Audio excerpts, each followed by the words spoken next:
गजाननाय पूर्णाय सांख्यरूपमयाय ते गजाननाय पूर्णाय सांख्यरूपमयाय ते विदेहेन च सर्वत्र संस्थिताय नमो नमः संस्थिताय नमो नमः।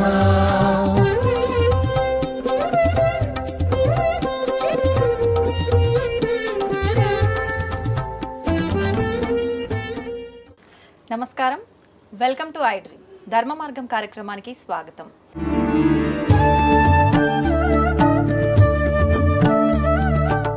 అందరికీ ముందుగా వినాయక చవితి శుభాకాంక్షలు. అయితే ప్రతి ఒక్కరూ కూడా పురోహితులను పిలిచి వినాయక చవితి పూజా విధానాన్ని ఆచరించలేకపోయి ఉండే వాళ్ళు ఉంటారు. వారందరూ కూడా ఇప్పుడు మేము ఏదైతే చేయబోతున్నామో ఈ వీడియో చూసి మీరందరూ పూజ ఎండింగ్ వరకు కూడా ప్రశాంతంగా ఎటువంటి సందేహం లేకుండా చేసుకునే విధానాన్ని అయితే ఇప్పుడు మేము గురుగారితో కలిసి చేయబోతున్నాము. మనకు భాద్రపద మాసం మొదలైందంటే మామూలుగా ఉండదు నవరాత్రుల సందడి అనేది.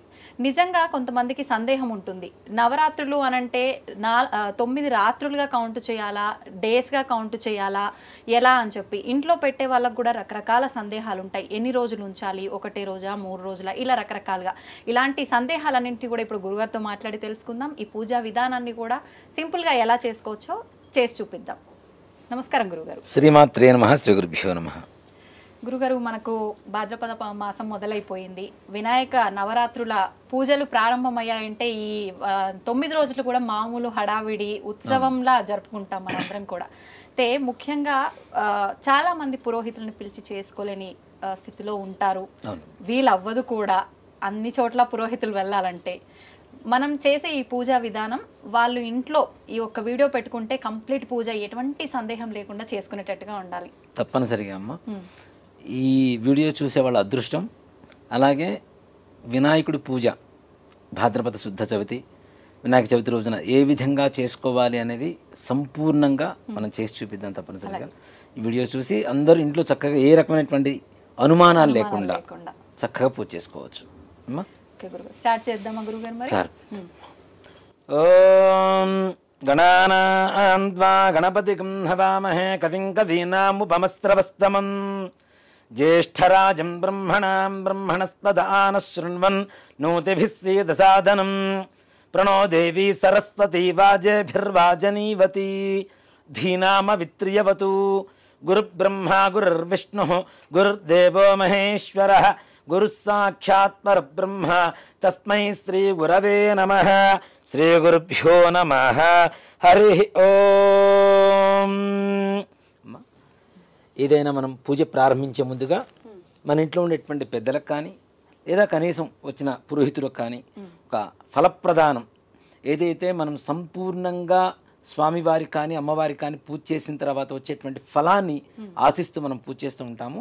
దానికి ముందుగా వచ్చినటువంటి పెద్దలకి తప్పనిసరిగా ఫలప్రదానం అనేటువంటి ఫలాన్ని దానం చేసి ఆ తదుపరి పూజా కార్యక్రమం ప్రారంభించడం అనేది మన ఇది. అంటే దీంట్లో కూడా గొప్ప నీతి ఏంటంటే ఇంట్లో ఉండేటువంటి ప్రతి ఒక్కరిని కూడా గౌరవించిన తర్వాతనే భగవంతుడు అని చెప్పడం.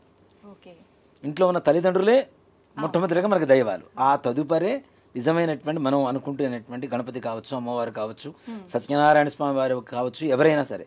కాబట్టి ఇంట్లో ఉన్న పెద్దలకి తాంబూలం ఇవ్వాలి. లేదు అలా కాని పక్షంలో కనీసం వచ్చిన పురోహితులకైనా తప్పనిసరిగా ఇవ్వాలి. చెప్పండి. ఫలం మనోరథ ఫలం పుత్ర పౌత్ర ప్రవర్ధనం యస్మాత్ తస్మాత్ శివం మేచ్ఛ అర్థశాంతిం ప్రయచ్చమే. ఈ ఫలప్రదానంలో కూడా ఇంత గొప్ప నీతి ఉందో చూడండి. ఫలం మనోరథ ఫలం, నా మనోరథాన్ని మీకు ఫలంగా ఇస్తున్నాను అని చెప్పడం. పుత్ర పౌత్ర ప్రవర్ధనం, పుత్రులు పౌత్రులు వంశాభివృద్ధి కలగాలి ఈ యొక్క ఫలప్రదానంతో అని చెప్పి సంకల్పం అన్నమాట. ఈ మంత్రం చెప్తూ ఇవ్వాలి. లేదు మీరు అవకాశం మంత్రం చెప్పుకునేటువంటి అవకాశం లేకపోతే కనీసం ఫలప్రదానం ఎవరికైనా ఇచ్చేసైనా సరే ఇంట్లో పెద్దలకి పూజ ప్రారంభించవచ్చు. ఇప్పుడు మీరు తీసుకోండి. ఫలప్రదానం తుభ్యమహం సంప్రదతే అన్న మమ కల్పోక్త ప్రకారేణ ఫలప్రదాన సంపూర్ణ సకల ఫలావాప్తిరస్తు. అక్షతలు తీసుకొని గణపతి ముందుగా హరిద్ర గణపతి అంటాం. పసుపుతో గణపతిని చేస్తాం. అక్కడ మనకి సంవత్సరానికి ఒకసారి వచ్చేటువంటి వినాయక చవితికి చేసేటువంటి వినాయకుడి పూజ ఏమిటి? వర్షే వర్షే ప్రయుక్త వరసిద్ధి వినాయక స్వామి వారు ఆయనకు పూజ చేయాలన్నా ముందు హరిద్ర గణపతికి తప్పనిసరిగా మహాగణపతికి పూజ చేయాలి. అంటే సాక్షాత్తు పరమేశ్వరుడు ఏదన్నా యాగం చేయాలని సంకల్పించినా ఆయన కుమారుడే కదా అని చెప్పి పక్కన పెట్టకూడదు. ఆయనైనా సరే తప్పనిసరిగా విఘ్నేశ్వరుడికి పూజ చేయాలి. కాబట్టి మనం చేసేది వరసిద్ధి వినాయక స్వామి వారికి. కాబట్టి విఘ్నాలన్నీ తొలగడం కోసం మహాగణాధిపతికి తప్పనిసరిగా పూజ చేయాలి. ఓం అయం ముహూర్తస్ముహూర్తోస్తు సుముహూర్తకాలే సూర్యాదీనాం నవానాం గ్రహాణాం అత్యంత ఆనుకూల్యతా బలసిద్ధిరస్తు యస్య వో నామ రూపాభ్యాం యా దేవీ సర్వమంగళ తయో సంస్మరణాత్మం సాం సర్వదో జయమంగళం శుక్లాంబరధరం విష్ణుం శశివర్ణం చతుర్భుజం ప్రసన్నవదనం ధ్యాయేత్ సర్వవిఘ్నోపశాంతయే తదేవ లగ్నం సుదినం తదేవ తారాబలం చంద్రబలం తదేవ విద్యాబలం దైవబలం తదేవ లక్ష్మీపదే తేంఘ్రేగం స్మరామి యత్ర యోగీశ్వరః కృష్ణో యత్ర పార్థో ధనుర్ధరః తత్ర శ్రీర్విజయోర్భూతి ధ్రువాని త్రిమతిర్మమ స్మృతే సకల కళ్యాణం భాజనం యత్ర జాయతే పురుషస్తమజన్నిత్యం వ్రజామి శరణం హరిం సర్వదా సర్వకార్యేష్నాస్తి దేశామమంగళం ఏషాం హృదిస్థో భగవాన్ మంగళాయతనం మరిః లాభస్తేషాం జయస్తేషాం కుతస్తేషాం పరాభవః ఏషాం ఇందేవరస్యామో హృదయస్థో జనార్దనః. అక్షతలు తీసుకొని కొద్ది కొద్దిగా గణపతి దగ్గర వేస్తుండండి. ఆపదామహర్తారం దాతారం సర్వసంపదాం లోకాభిరామం శ్రీరామం భూజో భూజో నమామ్యహం సర్వమంగళమాంగళ్యే శివే సర్వార్థసాధకే శరణ్యే త్రయంబకే దేవి నారాయణి నమోస్తుతే శ్రీలక్ష్మీనారాయణాభ్యా నమః ఉమామహేశ్వరాభ్యా నమః వాణీహిరణ్యగర్భాభ్యా నమః శచీపురందరాభ్యా నమః అరుంధతీ వశిష్ఠాభ్యా నమః శ్రీ సీతారామాభ్యా నమః సర్వేభ్యో బ్రాహ్మణేభ్యో మహాజనేభ్యో నమో నమః. ఒకసారి చేతిలో నీళ్ళు వేసుకొని చేయి కడుక్కోండి అమ్మ. ఆచమ్య 3 సార్లు చేతిలో నీళ్ళు వేసుకొని తాగండి. ఆ గ్లాసుని ప్లేట్లోంచి విడిగా పెట్టుకోండి. ఆచమ్య కేశవాజ స్వాహ, ఓం నారాయణాజ స్వాహ, ఓం మాధవాజ స్వాహ. మరలా చేయి కడుక్కోండి. గోవిందాయ నమః, విష్ణవే నమః, మధుసూదనాయ నమః, త్రివిక్రమాయ నమః, వామనాయ నమః, శ్రీధరాయ నమః, ఋషికేశాయ నమః, పద్మనాభాయ నమః, దామోదరాయ నమః, సంకర్షణాయ నమః, వాసుదేవాయ నమః, ప్రద్యుమ్నాయ నమః, అనిరుద్ధాయ నమః, పురుషోత్తమాయ నమః, అధోక్షజాయ నమః, నారసింహాయ నమః, అచ్యుతాయ నమః, జనార్దనాయ నమః, ఉపేంద్రాయ నమః, హరయే నమః, శ్రీకృష్ణాయ నమః, శ్రీకృష్ణవరబ్రహ్మణే నమో నమః. అక్షతులు వాసన చూసి ఎడం చేతి వైపు నుంచి ఇలా వెనక్కి వేసుకోవాలన్న. ఉత్తిష్టంతో భూత పిశాచాః ఏతే భూమి ఇట్లా ఇట్లా వెనక నుంచి ఇలా చురుకు తగిలేట్టుగా వెనక కొంతమంది ఉంటారు, వాళ్ళకి చురుకు తగిలేట్టుగా వేయాలి. అది కూడా ఎందుకు అంటే ఉత్తిష్టంతో అంటే లేవమని చెబుతున్నాం. ఎవరిని? భూత ప్రేత పిశాచాలని. ఉత్తిష్టంతు భూత పిశాచాః ఏతే భూమి భారకాః. ఎక్కడైతే అక్షతలు వేస్తున్నామో అక్కడి నుంచి లేవమని. మరి అక్షతలు వేస్తే ఎందుకు లేస్తారు? మన జోలికి రాకుండా ఎందుకు ఉంటారు అంటే మనం వాసన చూస్తున్నాం కదా, శ్వాస మనది తగులుతున్నది కాబట్టి అది మన సొంతం అయిపోతాయి. కాబట్టి మన జోలికి రాకుండా అంటే ఇక్కడ భూత ప్రేత పిశాచాలంటే మనకేదో లైవ్లో వచ్చి కూర్చుంటాయని కాదు, మనకు ఉండేటువంటి ఆలోచన విధానం కానీ మన మైండ్లో తిరిగేటువంటి ఒక రకరకాల ఆలోచనలు, అలానే మన చుట్టుపక్కల ఏదైనా వ్రతాలు చేసుకున్నప్పుడు కూడా ఆడవాళ్ళందరినీ కూర్చోబెట్టుకుంటూ ఉంటాం. వాళ్ళు మాట్లాడేటువంటి మాటలు కూడా మన మనస్సులోకి ఎక్కకుండా మనకి ఏకాగ్రత కలగడం కోసం అక్కడ ఉండేటువంటి సూక్ష్మ రూపంలో ఉండేటువంటి భూత ప్రేత పిశాచాలని అక్కడి నుంచి వెళ్ళిపోమని చెబుతున్నాం. ఎందుకు అంటే ఏతే భూమి భారకాః ఏతేషాం. ఎందుకోసం? బ్రహ్మకర్మ సమారభే, నేను బ్రహ్మకర్మను చేయబోతున్నాను, అక్కడి నుంచి వెళ్ళిపోండిరా అని చెప్పడం కోసం అని చెప్పి మనం వాసన చూసి ఇలా వేస్తే వెనక చురుకు తగలాలి వాళ్ళకి. అలా వెనక్కి వేసుకోవాలి. ఉత్తిష్టంతో భూత పిశాచాః ఏతే భూమి భారకాః ఏతేషాం అవిరోధేన బ్రహ్మకర్మ సమారభే ప్రాణాయామే వినియోగః. ప్రాణాయామం అంటే చాలామంది కూడాను ఇలా ముక్కు పట్టుకొని కూర్చుంటారు. అలా కాదు, ఒకవైపు గాలి పీల్చి రెండో వైపు ముక్కులోంచి ఎంతసేపు అయితే పైకి గాలి పీలుస్తున్నామో దానికి రెట్టింపు సమయం అంటే డబల్ టైం కిందకి రెండో ముక్కులోంచి కిందకు వదలాలి. అలా 3 సార్లు చేయాలి. ఒకసారి ఒక ముక్కులోంచి పైకి పీల్చాలి, ఇంకోసారి ఇంకో ముక్కులోంచి పీల్చాలి. అలా చేస్తే ప్రాణాయామం చేయడం ద్వారా మనకుండేటువంటి జ్ఞానేంద్రియాలు పంచేంద్రియాలు కూడా ముందుగా శుద్ధి కలుగుతాయి. దానికోసమని ప్రాణాయామం చేస్తారు. అందుకనే చూడండి, పొద్దున్నే ప్రాణాయామం చేసేటువంటి వారికి ఏకాగ్రత ఎక్కువగా ఉంటుంది. చాలా ప్రశాంతంగా ఉంటారు వారు. ఎంత సమస్యలు వచ్చినా, ఎలాంటి సమస్యలు వచ్చినా ఎదుర్కొనేటువంటి మనోధైర్యం, ఏకాగ్రత, ప్రశాంతత కలిగి ఉంటారు. కాబట్టి పూజ చేసుకునే ముందు అంటే మన ధర్మం అంతా కూడాను ఏదైతే మనిషికి, మానవాళికి మంచి జరుగుతుందో, ఆరోగ్యపరంగా ఉంటుందో అది చెప్పడమే మన హిందూ ధర్మం. మన హిందూ ధర్మం, హిందూ మతం అనుకుంటున్నాం. మతం కాదు, ధర్మం కూడా కాదు. ఒక మాట చెప్పాలంటే ఒక జీవన విధానం. ఒక మనిషి సంపూర్ణంగా ఆరోగ్యవంతులుగా ఉండడం కోసం కొన్ని ప్రక్రియల్ని పూజల్లో జొప్పించి మరీ పెట్టారు. వాటి మన ఫలితం ఏమిటి? కేవలం మనం ఆరోగ్యంగా, ప్రశాంతంగా, మానసికంగా అన్ని రకాలుగా ధైర్యంగా, దృఢంగా ఉండడం కోసం చేసేటువంటి ప్రక్రియలు. కాబట్టి ప్రాణాయామం తప్పనిసరిగా ఇలా ఫింగర్ ఏదైనా ఈ రెండు వేళ్ళు పెట్టాలి. ఇటు పెట్టేసి పైకి పీల్చి ఈ బుక్కుతో ఇట్లా కిందకి, మరలా ఈ ముక్కుతో పీల్చాలి, ఈ ముక్కుతో కింద వదిలిపెట్టాలి. అలా 3 సార్లు చేస్తే ప్రాణాయామం శుద్ధి జరుగుతుంది.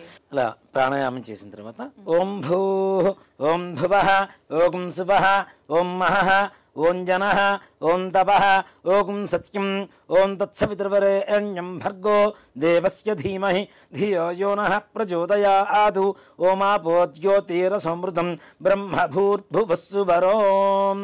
యజమాన్యస్య అక్షతులు చేతిలోకి తీసుకున్నమ్మా. మమ అనుకోండి.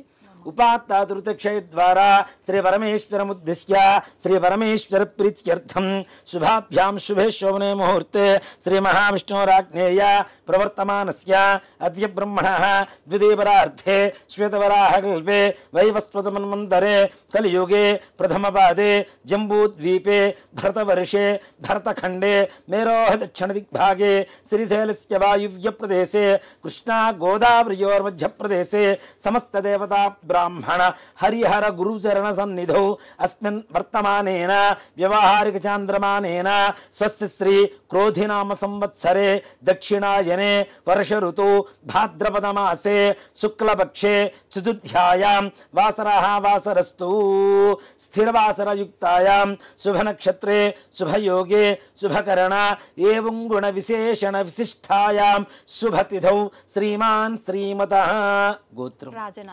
రాజనాల గోత్ర రాజేశ్వరెడ్డి నామధేయ ధర్మపత్నియా విజితా నామదేవత్యా సహ కుటుంబానాం చెప్పండమ్మా. మమ అస్మాకం సహ కుటుంబానాం క్షేమ స్థైర్య ధైర్య విజయ అభయ ఆయు ఆరోగ్య ఐశ్వర్య అభివృద్ధి సిద్ధ్యర్థం ధర్మార్థ కామ్యమోక్ష చతుర్విధ ఫల పురుషార్థ సిద్ధ్యర్థం ఇహలోకే ఇంద్ర సమాన మహదైశ్వర్య భావపూర్వక సాగ్ర శతవరుష సుఖేన జీవన సిద్ధ్యర్థం మమ సంకల్పిత సమస్త కార్యేషు సమస్త కాలేషు సమస్త వ్యవహారేషు సర్వత్ర నిర్విఘ్నత సిద్ధి ద్వారా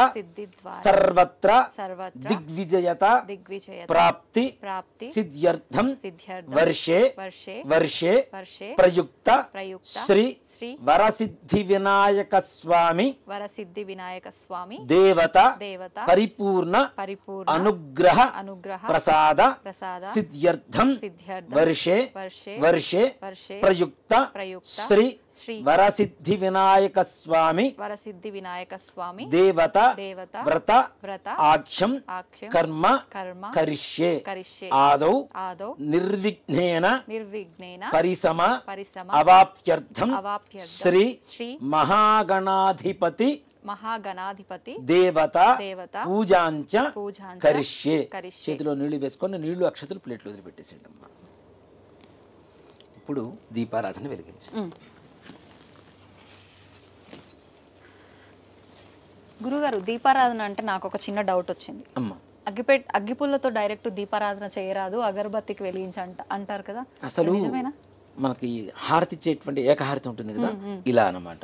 ఏకహారతిలో ఇలా ఒత్తి ఒకటి వేసుకొని ఈ ఒత్తిని వెలిగించి దీంతో దీపారాధన చేయడం అనేది ఉత్తమమైనటువంటి మార్గం. ఇలా కాని పక్షంలో కనీసం అగరబత్తితో అయినా వెలిగించాలి. ఇవన్నీ కృత్రిమంగా తయారయ్యేటువంటి అగ్నే కదా, కాబట్టి అలా కాకుండా ఏదైనా ప్రకృతి ధర్మంగా ఉండేటువంటి వాటితో వెలిగించడం అనేది ఉత్తమం.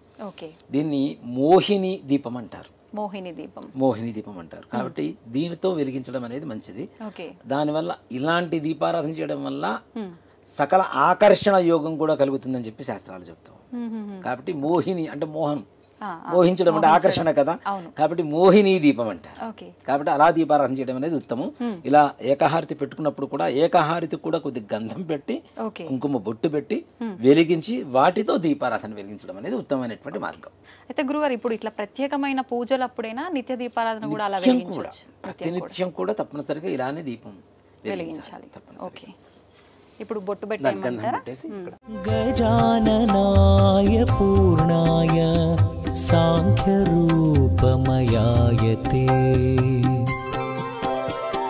గజాననాయ పూర్ణాయ సాంఖ్యరూపమయాయతే విదేహేన చ సర్వత్ర సంస్థితాయ. ఓం ఉద్దీప్త్యస్వజాత వేదో భగ్ననిర్తిం మమ పశుగుహ్యమహ్యమావహ జీవనంచ దిశో దిశ. దీపారాధనలో కూడాను చాలా మంది ఎటు పడితే అటు ముందు వెలిగిస్తుంటారు. కాబట్టి మొట్టమొదటిగా దక్షిణం వైపు ఉండేటువంటి దీపారాధన వెలిగించి తర్వాత ఉత్తర సమాప్తిగా ఇటువైపు వెలిగించుకోవాలి.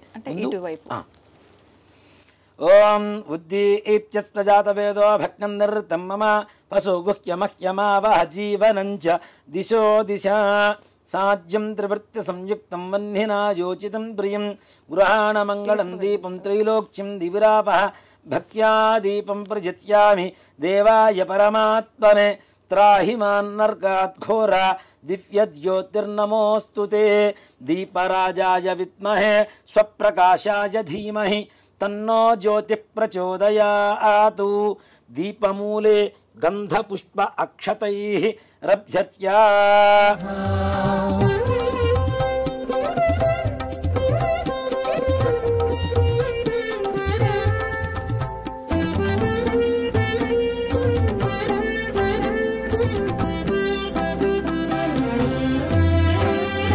అమేయాయ చ హేరంబా పరశుధారకాయతే. గురుగారు ఒత్తుల విషయంలో కూడా ఎన్ని ఒత్తులు వేయాలి? 2 ఒత్తులు కలిపి ఒక ఒత్తిలా చేయాలా, లేదంటే అసలు ఏ రకంగా మనం చేసుకున్న ఒత్తులు మనం అంటే పత్తి తెచ్చుకొని మనం చేసుకున్న ఒత్తులతో చేయాలా, రెడీమేడ్ దొరుకుతున్నాయి కదా అలా చేయాలి, ఎలా చేస్తే పుణ్యం వస్తుంది? రకరకాల ఆలోచనలు.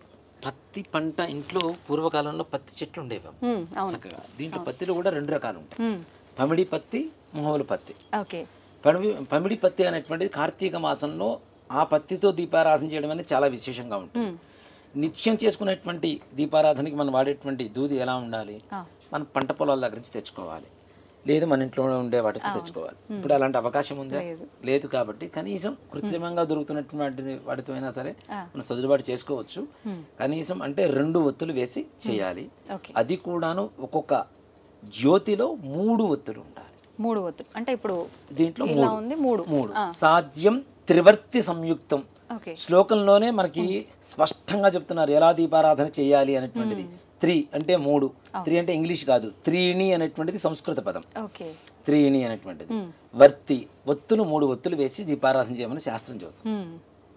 దాని ద్వారా ఇంట్లో ఉండేటువంటి సకల చీకటి ఏదైతే ఉందో ఆ వెలుగు ద్వారా వెళ్ళిపోమని, వెలుగు రావాలి, చీకటి మొత్తం వెళ్ళిపోవాలి అనేటువంటి దాంతో సాధ్యం త్రివృత్త సంయుక్తం వన్నినా యోజితం ప్రియం గృహాణ మంగళం దీపం త్రైలోక్యం దివిరాపః. 3 లోకాలలో దీపారాధన చేస్తే ఎలాంటి పుణ్యం వస్తుందో ముల్లోకాలలో అలాంటి ఫలితం ఈ యొక్క దీపారాధన వల్ల నాకు రావాలి అని చెప్పేదే ఈ యొక్క శాస్త్ర పరమార్థం మంత్రానికి. కాబట్టి ఈ విధంగా దీపారాధన చేసుకోవడం మంచిది. అయితే గురుగారు అసలు ఎందుకు దీపం వెలిగిస్తాం? సరే, దీపం ఎందుకు వెలిగించాలి? మొట్టమొదటిగా చెప్పాలి అంటే పూర్వకాలంలో దీపారాధన చేయటం అనేటువంటిది దేవతలకి అంటే ఈ చీకట్లో ఏ పని చేయకూడదు. ఉమ్. మొట్టమొదటిగా ఓకే. మనం అన్నం తినటం, వంట చేయటం. అన్నం తినేటప్పుడు కూడా చీకటిగా ఉంటే ఏం తింటున్నామో తెలియదు. తెలీదు. వంట చేసేటప్పుడు చీకటిగా ఉంటే ఎంత ఉప్పు వేస్తున్నామో తెలియదు, ఎంత పప్పు వేస్తున్నామో తెలియదు. అవును, అవును. అలాగే దేవతలకి పూజ చేసేటప్పుడు ఎంత జాగ్రత్తగా ఉండాలి. దేవతలకి ఇప్పుడు బొట్టు పెట్టేటప్పుడు మనం నుదుటిన బొట్టు పెడుతున్నామా దేవతలకి, లేదంటే తొండానికి పెడుతున్నామా, ఎక్కడ పెడుతున్నామో కూడా తెలియని దీంట్లో ఉంటాం. దాంతోపాటు వెలుగును పంచుతూ ఉంటుంది. ముఖ్యంగా దీపారాధన నువ్వుల నూనెతో చేస్తే ఒక రకమైనటువంటి ప్రయోజనం, ఆవు నెయ్యితో చేస్తే ఇంకో రకమైనటువంటి ప్రయోజనం ఉంటుంది. ఈ నువ్వుల నూనెతో దీపారాధన చేయడం ద్వారా దీంట్లో ఉండే ఒక సైన్స్ ఏంటంటే, చలికాలం పొద్దునే దీపారాధన చేయమని చెబుతాం, సంధ్యా దీపం పెట్టమని చెబుతాం. 2 కాలాల్లో కూడాను చల్లగా ఉండేటువంటి వాతావరణం ఉంటుంది. మన శరీరం అంతా కూడా చల్లగా తయారైపోతుంది, బాడీ మొత్తం కూడా. అవునా? నువ్వుల నూనె బాడీలో ఓవర్ హీటింగ్ జనరేట్ చేస్తూ ఉంటుంది. దాని ద్వారా దీపారాధన చేయడం ద్వారా మనకు కావాల్సినటువంటి ఉష్ణాన్ని మన శరీరానికి అందిస్తుంది. సమశీతోష్ణాలు అంటే ఉష్ణం, వేడి, చల్లదం రెండింటిని ఈక్వల్ చేస్తుంది. అలాగే శాస్త్రం ప్రకారం తీసుకుంటే నువ్వుల నూనెతో చేసినటువంటి దీపారాధన ఒత్తి ద్వారా వచ్చేటువంటి పొగ ఏదైతే ఉంటుందో, యమధర్మరాజు ప్రాణం తీసుకెళ్ళడానికి వచ్చినటువంటి యమధర్మరాజు కూడా ఆ నువ్వుల నూనెతో ఒత్తి ద్వారా వచ్చేటువంటి పొగను పీల్చి ప్రాణం తీసుకున్నంత ఆనందపడి అక్కడి నుంచి వెళ్ళిపోతాడు. మృత్యుదోష నివారణ కలుగుతుంది. కాబట్టి దీపారాధన ఎందుకు చేయాలంటే అసలు దీనికోసమే, వెలుగు కోసం, మన ఆరోగ్యం కోసం, అలాగే భగవంతుడికి ప్రీతికరంగా ఉండడం కోసం. మనకు ఉండేటువంటి మృత్యు దోషాలు దీంట్లో చూడండి, నువ్వుల నూనె శనికి వాడతాం మృత్యు దోషాలు పోవడానికి, పత్తి శనికి వాడతాం, అది కూడా మృత్యు దోషాలు పోవడానికి. అంటే చెప్తున్నా కదా, మన ధర్మం అనేది సర్వసాధారణమైనటువంటి ధర్మం అయితే కాదు. ఆ విధానం అనేది ఎంతో లోతుగా వెళ్ళి ఆలోచిస్తే, వాటి గురించి తెలుసుకుంటే ఎవరు దీపారాధన చేయకుండా ఉండరు ఇంట్లో. అవును, తెలియాలి అసలు దాని వెనకాల కాన్సెప్ట్ ఏంది, ఆంతర్యం ఏంటి. ఒకటి మనం 1 కోటి దీపాలు పెడతాం, 1,00,000 దీపాలు పెడుతున్నాం. దీపాలు పెట్టంగానే సరికాదు, వాటికి ఉండేటువంటి ప్రాముఖ్యత ఏంటి అనేది తెలుసుకుంటే. సాధారణంగా ప్రతి ఒక్కరు కూడా పూజ చేస్తే, నిత్యం దీపారాధన చేస్తే పాజిటివ్ గా ఉంటుంది చాలా అని అనుకుంటారు. కానీ హెల్త్ కి అన్నిటికీ సంబంధం ఉంది. ఇప్పుడు చీకటిగా ఉంది నాన్న, ఒక గదిలో లైట్ వేస్తే వెలుతురు వస్తుంది. అలాగే ఇక్కడ దేవుడి దగ్గర దీపం పెడుతున్నాం కదా, మన జీవితంలోకి వెలుగు రావడం కోసం పెడుతున్నాం. మనం అన్ని దేవుడి కోసం చేస్తున్నామని మనం చెబుతాం. దేవుడికి చేసేటువంటి ప్రతి ఒక్కటి మన కోసం మనం చేసుకునేటువంటి పూజ. ఆయనకి చేస్తున్నాము అంటే మనకు చేసుకుంటున్నాం అంతే. అది గురుగారు, ఇప్పుడు వినాయక చవితి రోజు కూడా గణపయ్య ముందు కొంతమంది అఖండ దీపం అని చెప్పి మట్టి ప్రమిదలో పెడుతుంటారు. అలా పెట్టాలా ఖచ్చితంగా? అలా ఏం లేదమ్మా, 9 రోజులు అలా గణపతి నవరాత్రులు మొత్తం 9 రోజులు కూడా పెట్టుకునేటువంటి విధానం ఉంటే పెట్టుకోవచ్చు. ఒక మాట చెప్పాలి అంటే, ఇంట్లో చేసుకునేటువంటి పూజా విధానానికి అఖండంతో సంబంధం లేదు. నిత్యం దీపారాధన, ఉదయం దీపారాధన చేస్తాం. మరలా చాలా మంది ఏం చేస్తారంటే, వినాయక చవితి పూజ చేసిన తర్వాత ఉదయం పూట, సాయంత్రం పూట వదిలేస్తారు. మరలా సంధ్యా సమయంలో కూడా ఆయనకి దీపారాధన పెట్టవలసిందే తప్పనిసరిగా. మరుసటి రోజు పొద్దునే విసర్జన చేస్తాం కదా, తీసుకెళ్ళి నిమజ్జనం చేయడానికి తీసుకెళ్తాం కదా. ఈ నిమజ్జనం చేయడానికి ముందు కూడా తప్పనిసరిగా దీపారాధన చేసి, అవసర నైవేద్యం ఏదైనా పంచదార కావచ్చు, బెల్లం కావచ్చు, పండు కావచ్చు, ఫలం కావచ్చు, ఏదైనా నివేదన పెట్టిన తరువాతనే అక్కడి నుంచి స్వామివారిని యథాస్థానం చెప్పి మనం నిమజ్జనం చేయడానికి తీసుకెళ్ళాలి తప్పనిసరిగా.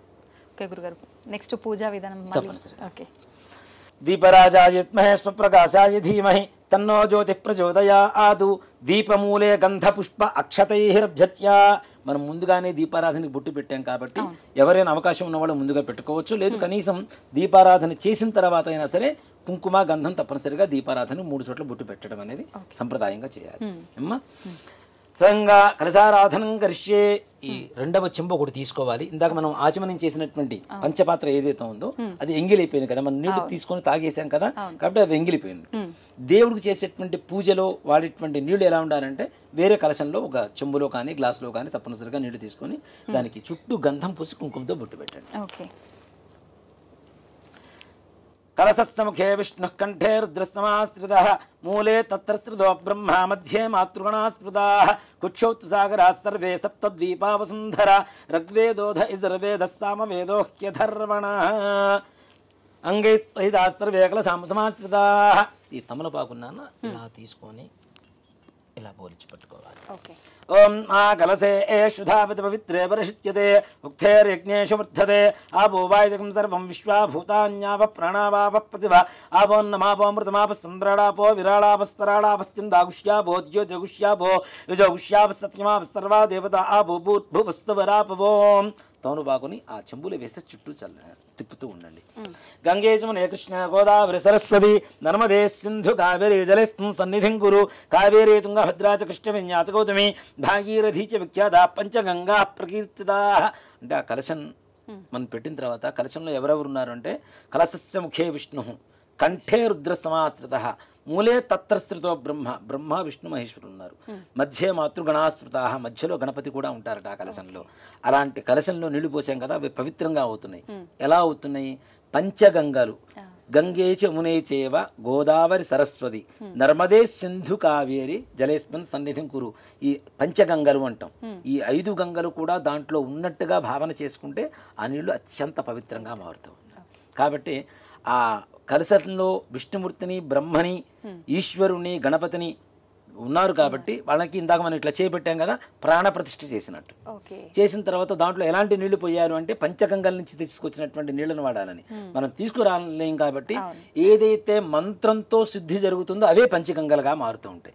కాబట్టి అలాంటి నీళ్లతోనే భగవంతుడు పూజ మొత్తం చేయాలి. అలాగే ఇది కలశ ఆరాధన అంటారు. కలశం అంటే దేవుడి ముందు పెట్టేటువంటి కలశం వేరు, కలశ ఆరాధన వేరు. ఈ కలశారాధన ఏదైతే చేస్తామో పూజ అయిపోయేంత వరకు దాన్ని కదిలించకూడదు. ఈ కలశం దాన్ని ఉత్తర కలశం అంటారు. అలాగే కలశ ఆరాధన అంటారు. ఆ కలశాన్ని కదిలించాము అంటే పూజ పూర్తయిపోయినట్టే లెక్క. ఓకే. మామూలుగా అందరం అనుకుంటాం దేవుడి ముందు పెట్టే కలశం, అది కాదు. ఇది కదిలిస్తే మాత్రం తప్పనిసరిగా పూజ పూర్తి అయిపోయినట్టే లెక్క. కాబట్టి ఈ కలశారాధన అంటే పంచగంగలు వచ్చి అక్కడ ఉన్నాయి కదా, మరి ఆ నీళ్లను మొత్తం వాడుకోవాలంటే ఒకసారి కదిలిస్తే అయిపోయినట్టే కదా. అంటే అప్పటికి పూజ సమాప్తం కాకముందే మనం తెలియక కదిలించినాం అనుకోండి గురుగారు, అది ఇంకా లెక్కలోకి రాదు. కాబట్టి ఇప్పటి నుంచైనా కనీసం ఇప్పటి నుంచైనా అలా కలశారాధన చేసినటువంటి కలశాన్ని మాత్రం చెంబును మాత్రం అక్కడి నుంచి కదిలించడం అనేది మాత్రం నిషేధం. ఈ పూజా ద్రవ్యాన్ని నిడుచాలండి నాన్న. కలశోదకేన పూజా ద్రవ్యాన్ని సంప్రోక్ష్య దేవం ఈ గణపతి మీద చల్లండి, మీ చల్లుకోండి. ఆత్మాంచ సంప్రోక్ష్య పూజా ద్రవ్యాల మీద చల్లాం. తీసుకొచ్చిన ఏదైతే ప్రతిమ ఉందో గణపతి ఉన్నాడో వాళ్ళ మీద చల్లాం. ఆత్మాంచ సంప్రోక్ష మనం సంప్రోక్షణం అయ్యాం. ఇప్పుడు శుద్ధి పొందాం. ఇప్పుడు దేవత పూజ చేయడానికి అర్హత కలుగుతుంది మనకి. అదే దేవం సంప్రోక్ష్య ఆత్మాంచ సంప్రోక్ష్య తదంగ ప్రాణప్రతిష్టాపనం కరిష్యే. కొద్దిగా అక్షతలు తీసుకొని గణపతి దగ్గర వెళ్ళినా అని చెప్పినప్పుడు ఓం గణానాన్వా గణపతికం హవామహే కవిం కవీనాముపమస్రవస్తమం జ్యేష్ఠరాజం బ్రహ్మణాం బ్రహ్మణస్పద ఆనశృణ్వన్నోతిభిः సీదసాదనం హరిద్రబింబేస్మిన్ శ్రీమన్మహాగణాధిపతిమావాహయామి స్థాపయామి పూజయామి. గణపతిని రమ్మని చెప్పి పిలిచాం. ఆవాహయామి స్థాపయామి పూజయామి. ఇప్పుడు తమలపాకు తీసుకుని అలా బోలిచ్చి ఆయన మీద అలా పట్టుకోండి. ఓం అసనే దే పునరస్మాశ పునః ప్రాణమిహనో దేభోగం జోక్పస్సే మసూర్యముచరం ద వనముదే ప్రళయ ఆనస్తస్తి అమృతం వై ప్రాణామృతమాప ప్రాణానే వైధాస్థాన ముపక్వయతే. అక్షతలు తీసుకోండి, చెప్పండి. స్వామిన్ సర్వ జగన్నాథ యావత్ పూజ వసానకం తావత్వం ప్రీతి భావేన బింబేస్మిన్ సన్నిధిం కురు. అయ్యా వచ్చి కూర్చోవయ్యా అని చెప్పడం. అక్కడ అక్షతలు వేయండి. స్థిరో భవ వరదో భవ సుముఖో భవ సుప్రసన్నో భవ స్థిరాసనం గురు. ధ్యానం. వచ్చిన గణపతికి నమస్కారం చేసుకోండి. ఓం శుక్లాంబరధరం విష్ణుం శశివర్ణం చతుర్భుజం ప్రసన్నవదనం ధ్యాయేత్ సర్వ విఘ్నోపశాంతయే. అక్షతలు తీసుకొని గణపతి దగ్గర వేయండమ్మా. శ్రీమన్మహాగణాధిపతయే నమః. ధ్యాయామి, ధ్యానం సమర్పయామి, ఆవాహయామి. మరలా కొద్దిగా అక్షతలు. ఆవాహయామి సువర్ణరత్న ఖచిత హేమ సింహాసనం సమర్పయామి. తమలపాకుతో నీళ్లు అలా చూపించేసి ఆ ప్లేట్లో 3 సార్లు వదిలిపెట్టాలి. పాదయో పాద్యం సమర్పయామి, హస్తయో అర్ఘ్యం సమర్పయామి, ముఖే ఆచమనీయం సమర్పయామి. గణపతి వచ్చాడు, ప్రార్థన చేశాం. ఆయనకి ఏం చేయాలి? హస్తయో అర్ఘ్యం చేతులు కడుక్కోవడానికి నీళ్లు, పాదయో పాద్యం కాళ్ళు కడుక్కోవడానికి నీళ్ళు ఇచ్చాం, ముఖే ఆచమనీయం తాగడానికి మంచినీళ్ళు ఇచ్చాం. మనం ఇంట్లో నిత్యం ఒక బంధువులు కానీ మనం కానీ చేసుకునేటువంటి ప్రక్రియలు ఏవైతే ఉన్నాయో ఉపచారాలన్నీ కూడాను వాటిని షోడశ ఉపచారాలు అంటారు. పొద్దున పుట్టినప్పటి నుంచి అంటే మనం పొద్దున లేచినప్పటి నుంచి పడుకునేంత వరకు చేసుకునేటువంటి 16 రకాల ఉపచారాలే భగవంతుడికి మంత్రంతో చేస్తాం కాబట్టి షోడశ ఉపచార పూజ అంటాం గణపతికి చేసేటువంటి దాన్ని కూడా. ఇప్పుడు ఈ రకంగా చెయ్యకపోతే ఆ పూజ లెక్కలోకి రాధా గురువు గారు ఇప్పుడు ఆచమనం ఇవన్నీ చేయకపోతే యద్భావం తద్భవతి. ఒక మాట చెప్పాలంటే భక్తి ఉండాలి. అవును, ఇవన్నీ చేసినప్పుడు కూడా భక్తి లేకపోతే వృధా కదా. వృధా అంతే. భక్తితో కన్నప్ప మాంసం పెట్టినా ఈశ్వరుడు స్వీకరించాడు. అవును, అలాంటి భక్తి లేనప్పుడు ఎన్ని పెడితే ఉంటుంది, ఎన్ని చేస్తే ఉంటుంది. అంతే. కాబట్టి భక్తి ఉండాలి తప్పనిసరిగా. అవకాశం ఉన్నంత వరకు శాస్త్రీయమైనటువంటి పద్ధతిలో చేసుకోవాలి అంటే ఇలా చేసుకోవచ్చు. ఇలా మాకు చేత కాదు, మాకు అర్థం కావట్లేదు అనుకునేటువంటి వాళ్ళు కూడా ఎలా వాళ్ళ భక్తి ఎలా ఉంటే ఆ భక్తి ప్రకారం వాళ్ళు చేసుకోవచ్చు. స్వామివారికి నీళ్లు తాగుతావా అంటే తాగుతాడు కూడా ఆయన. తాగించేంత భక్తి మన దగ్గర ఉండాలి, తప్పనిసరిగా తాగుతాడు ఆయన కదా. కాబట్టి భక్తితో చేయడం అనేది ప్రధానం. భక్తి లేకుండా ఎన్ని చేసినా ఏం చేసినా వృధా కిందకే వస్తుంది. ముఖ్య ఆచమనీయం సమర్పయామి అయిపోయింది కదా. ఔపచారక స్నానం చేయించడం స్వామి వారికి నీళ్లు చల్లండి కొద్దిగా. ఓం మా భోయిష్ఠామయ భోస్తాన ఊర్జేత ధాతన మహేరణాయ సక్షసే యోవశ్చవతమూరసస్తస్య భాజేతే హనః ఉషతీరవ మాతరః తస్మా అరంగమామవో యస్సక్షయా జజన్వథ ఆపో జనయథా జనః. ఇది శుద్ధోదక స్నానం సమర్పయామి. మరలా నీళ్ళు అక్కడ చూపించేసి ప్లేట్లో వదిలిపెట్టేసండి. స్నానానంతరం శుద్ధ ఆచమనీయం సమర్పయామి. వస్త్రం దీన్ని గంధంలో అలా ముంచేసి పసుపు వద్దండమ్మ అక్కడ సమర్పించండి. వస్త్రం అభివస్త్ర ఆస్వసనాంజలిషాభిధేనోసుగా ఆ పూజమానః అభిచంద్రాభృతమేన్నోహిరణ్యాభ్యుష్మ్యాన్నధనో ఓ దేవసోమా. ఇది వస్త్రయుగ్మం సమర్పయామి. కుంకుమ. చాలా మంది వస్త్రం అంటే ఇలానే అనుకుంటారు. ఇది వస్త్రం కాదు, ఇది యజ్ఞోపవీతం, ఉపవీతం అవుతుంది కాబట్టి అది వస్త్రం అవుతుంది. మనం వస్త్రాలు ఎలా వేసుకుంటాం కదా, అలానే అది వస్త్రం, ఇది ఉపవీతం అంటారు. యజ్ఞోపవీతం పరమం పవిత్రం ప్రజాపతేరేత్ సహజం పురస్తాదు ఆయుష్యమకింప్రతం చ శుభ్రం యజ్ఞోపవీతం బలమస్తు తేజః. శ్రీమన్మహాగణాధిపతయే నమః. ఇది యజ్ఞోపవీతం సమర్పయామి. ఒక పుష్పాన్ని తీసుకొని గంధంలో ముంచి వేసి ఆ గంధాన్ని స్వామి వారి దగ్గర ఆ పుష్పాన్ని అక్కడ పెట్టేసింది. కాడ ఒలిచి పూజ చేయాలి.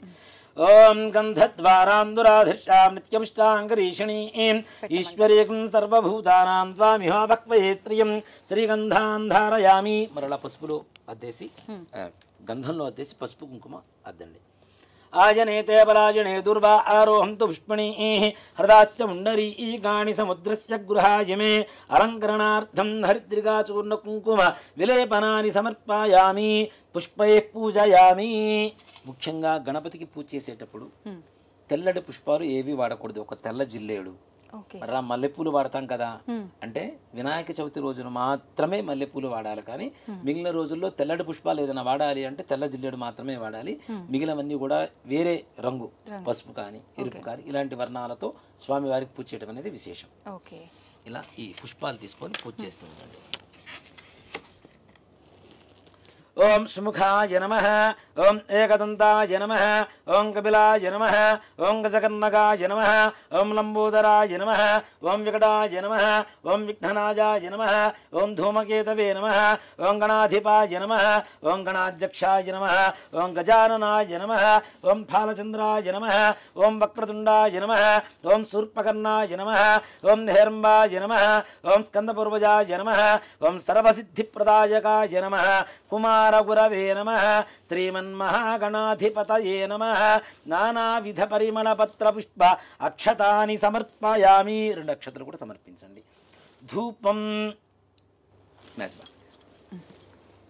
ఓం వనస్పత్యుర్భవేర్దివ్యేర్నానాగంధే సుసంయుతం ఆగ్రేయస్సర్వదేవానాం ధూపోయం ప్రతిగృహ్యతాం.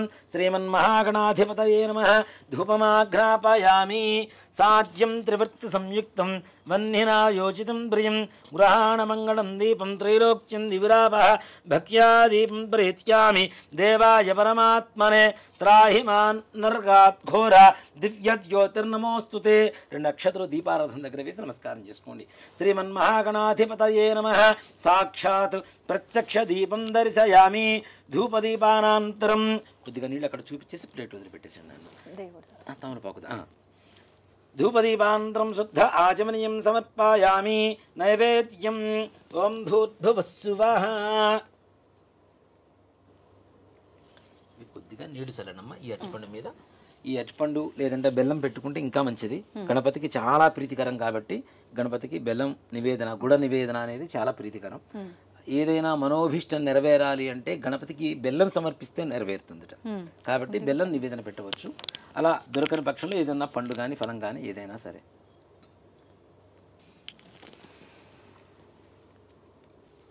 నీళ్ళు చల్లండి బెల్లం మీద అరటిపండు మీద. ఓం భూర్భువస్సువః తత్సవితుర్వరేణ్యం భర్గో దేవస్య ధీమహి. ఇలా చుట్టూ తిప్పాలి. సత్యం వర్త్యేన పరిషింధ్యామి అమృతమస్తో అమృతోపస్తరణమసి. శ్రీమన్మహాగణాధిపతయే నమః. సజ్జస్కాల గుడోపహాన్ కదలీఫలాన్ నివేదయామి. ఓం ప్రాణాయ స్వాహ. 5 సార్లు నిదానంగా స్వామి వారికి చూపించాలి. ఓం ప్రాణాయ స్వాహ, ఓం అపానాయ స్వాహ, ఓం జ్ఞానాయ స్వాహ, ఓం ఉదానాయ స్వాహ, ఓం సమానాయ స్వాహ. పంచభూతాలు 5 కాబట్టి 5 సార్లు దేవుడికి నివేదన చేయడం ద్వారా వాళ్ళు ప్రత్యక్షంగా దైవాలు మన దగ్గరకు వచ్చి కూర్చొని తింటారు అని కాదు, వాళ్ళ దృష్టితో అంటే కళ్ళతో మాత్రమే నైవేద్యాన్ని ఆ ప్రసాదాన్ని స్వీకరిస్తారట. మనం పెట్టేటువంటి నివేదనని అది మనకు ప్రసాదంగా మారుతుంది. కాబట్టి పంచభూతాలు 5 కాబట్టి, ప్రాణాయామాలు 5 కాబట్టి 5 సార్లు స్వామివారికి నివేదన చూపించాలి. తదుపరి 6 సార్లు నీళ్లు ఇక్కడ చూపించేసి ప్లేట్లు వదిలిపెట్టాలి. మధ్యే మధ్యే ఉదకపానీయం సమర్పయామి. తిన్న తర్వాత మంచినీళ్ళు తాగుతాం కదా అది. మధ్యే మధ్యే ఉదకపానీయం సమర్పయామి. అమృతాభిధానమసి. ఇందాక నీళ్ళు ఇలా చుట్టూ తిప్పారు కదా, ఇప్పుడు ఇలా వెనక్కి తిప్పాలి. నివేదనకి అమృతమస్తు.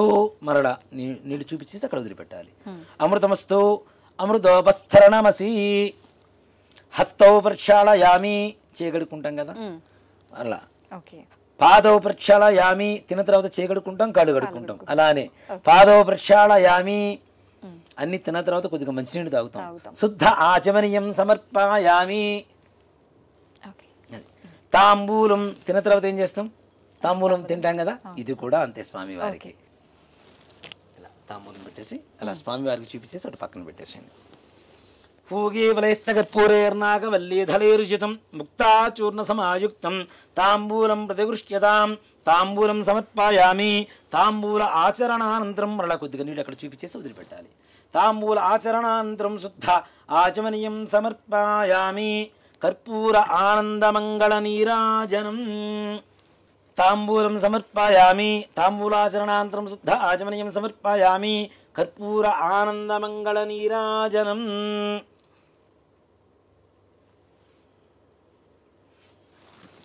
ఓం హిరణ్యపాత్రం వధో పూర్ణం దధాతి వధవ్యోసానీతి ఏకదా బ్రహ్మణ ఉపహరతి ఏకథైవ యజమాన ఆజుస్తేజో దధాతి. శ్రీమన్మహాగణాధిపతయే నమః. కర్పూర ఆనందమంగళ నీరాజనం దర్శయామి. నీరాజనానంతరం శుద్ధ ఆచమనీయం సమర్పయామి. జై శ్రీమద్రమారమణ గోవింద హరి. హర నమః పార్వతీపతయే. హర హర మహాదేవ హర. జయ బోలో గజానన్ మహారాజు కీ జై. ఇందాక మనం హారతి ఇచ్చిన తర్వాత కూడా మరలా మీరు నీళ్ళు అలా చూపించేసి అక్కడ వేశారు కదా, చాలా మంది ఈ ఏకహారతి మీద వేస్తూ ఉంటారు నీళ్లు కదా. కానీ ఏకహారతి మీద కూడా వెయ్యాలి. దేనికి అంటే అది వేడి ఎక్కుతుంది కాబట్టి ఆ వేడి మన చేతి దాకా రాకుండా ఉండేందుకు దాని మీద నీళ్లు వేస్తారు. అది సంప్రదాయం లాగా మారింది. కానీ స్వామివారికి దాని మీద ఏకహారతి మీద నీళ్లు ఎన్ని వేసినా స్వామివారికి చూపించినటువంటి నీళ్లు మళ్ళీ ఆ ప్లేట్ వదిలిపెట్టడం అనేది మాత్రం తప్పనిసరి. ఇప్పుడు హారతి పొగ వచ్చింది, చేతికి పొగ అయినప్పుడు మనం శుభ్రంగా ఇచ్చేసుకుంటాము. అలాగే స్వామి వారికి హారతి అద్దాం కాబట్టి శుద్ధ ఆచమనం అని తప్పనిసరిగా చేయాలి. మంత్రపుష్పం సుమకస్తేక దంతశ్చ కవిలో గజకర్ణక లంబోదరస్య వికటో విఘ్నరాజో. అక్షతలు ఓం సుముఖస్తేకదంతస్యాగమిలో గజకర్ణకః లంబోదర్స్య పుడో విఘ్నరాజోగణాధిపः ధూమకేతుర్గణాధ్యక్షపాల చంద్రోగజాననः వక్రతుండః హేరంబస్కందపూర్వజः షోడశైతాని నామాని పఠేచ్చునియాదిభిः విద్యారంభే వివాహే చ ప్రవేశే నిర్గమే తదా సంగ్రామే సర్వకార్యేషు విఘ్నస్తస్య న జాయతే తత్పురుషాయ విద్మహే వక్రతుండాయ ధీమహి తన్నో దంతిః ప్రచోదయాత్ శ్రీమన్మహాగణాధిపతయే నమః పాదారవిందయోః దివ్య సువర్ణ మంత్రపుష్పాంజనం సమర్పయామి. అక్షతలు తీసుకొని మనస్సులో ప్రదక్షిణ చేస్తున్నట్టుగా భావన చేసుకోవాలి. యాని గాని చ పాపాని జన్మాంతరకృతాని చ తాని తాని ప్రణస్తంతి ప్రదక్షిణం పదే పదే పాపోహం పాపకర్మాహం పాపాత్మా పాపసంభవః త్రాహి మాన్ కృపయా దేవా శరణాగతవత్సల అన్యథా శరణం నాస్తి త్వమేవ శరణం మమ తస్మాత్ కారుణ్యభావేన రక్ష రక్ష గణాధిప శ్రీమన్మహాగణాధిపతయే నమః. ఆత్మప్రదక్షిణ నమస్కారాన్ని సమర్పయామి. పునః పూజాంచ కరిష్యే. మరళాక్షతలు తీసుకుని కొద్ది కొద్దిగా వేస్తూ ఉండండి. ఛత్రమాచ్ఛాదయామి, చామరం వీజయామి, నృత్యం దర్శయామి, గీతం శ్రావయామి, ఆందోళికానారోహయామి, గజానారోహయామి, అశ్వానారోహయామి, మూషికానారోహయామి. సమస్తరాజోపచార శక్త్యోపచార భక్త్యోపచార పూజాం సమర్పయామి. మరలా అక్షతలు తీసుకోండి మా చేతిలోకి. యస్మృత్యాచన ముఖ్యతమ పూజాక్రియాదిషు న్యూనం సంపూర్ణతాం యాతి సజ్జం వందేదముచ్యుతం. చెప్పండి. మంత్రహీనం క్రియాహీనం భక్తిహీనం గణాధిప యత్పూజితం మయాదేవ పరిపూర్ణం తదస్తుతే. అనేన ధ్యానావాహనాది షోడశ ఉపచార పూజయా చ అవసర నైవేద్యయా చ భగవాన్ సర్వాత్మకః సర్వం శ్రీ మహాగణాధిపతి దేవతా సుప్రీతా సుప్రసన్నా వరదా భవతు. చేతిలో నీళ్లు వేసుకొని నీళ్లు అక్షతలు ప్లేట్లు వదిలిపెట్టేశారు.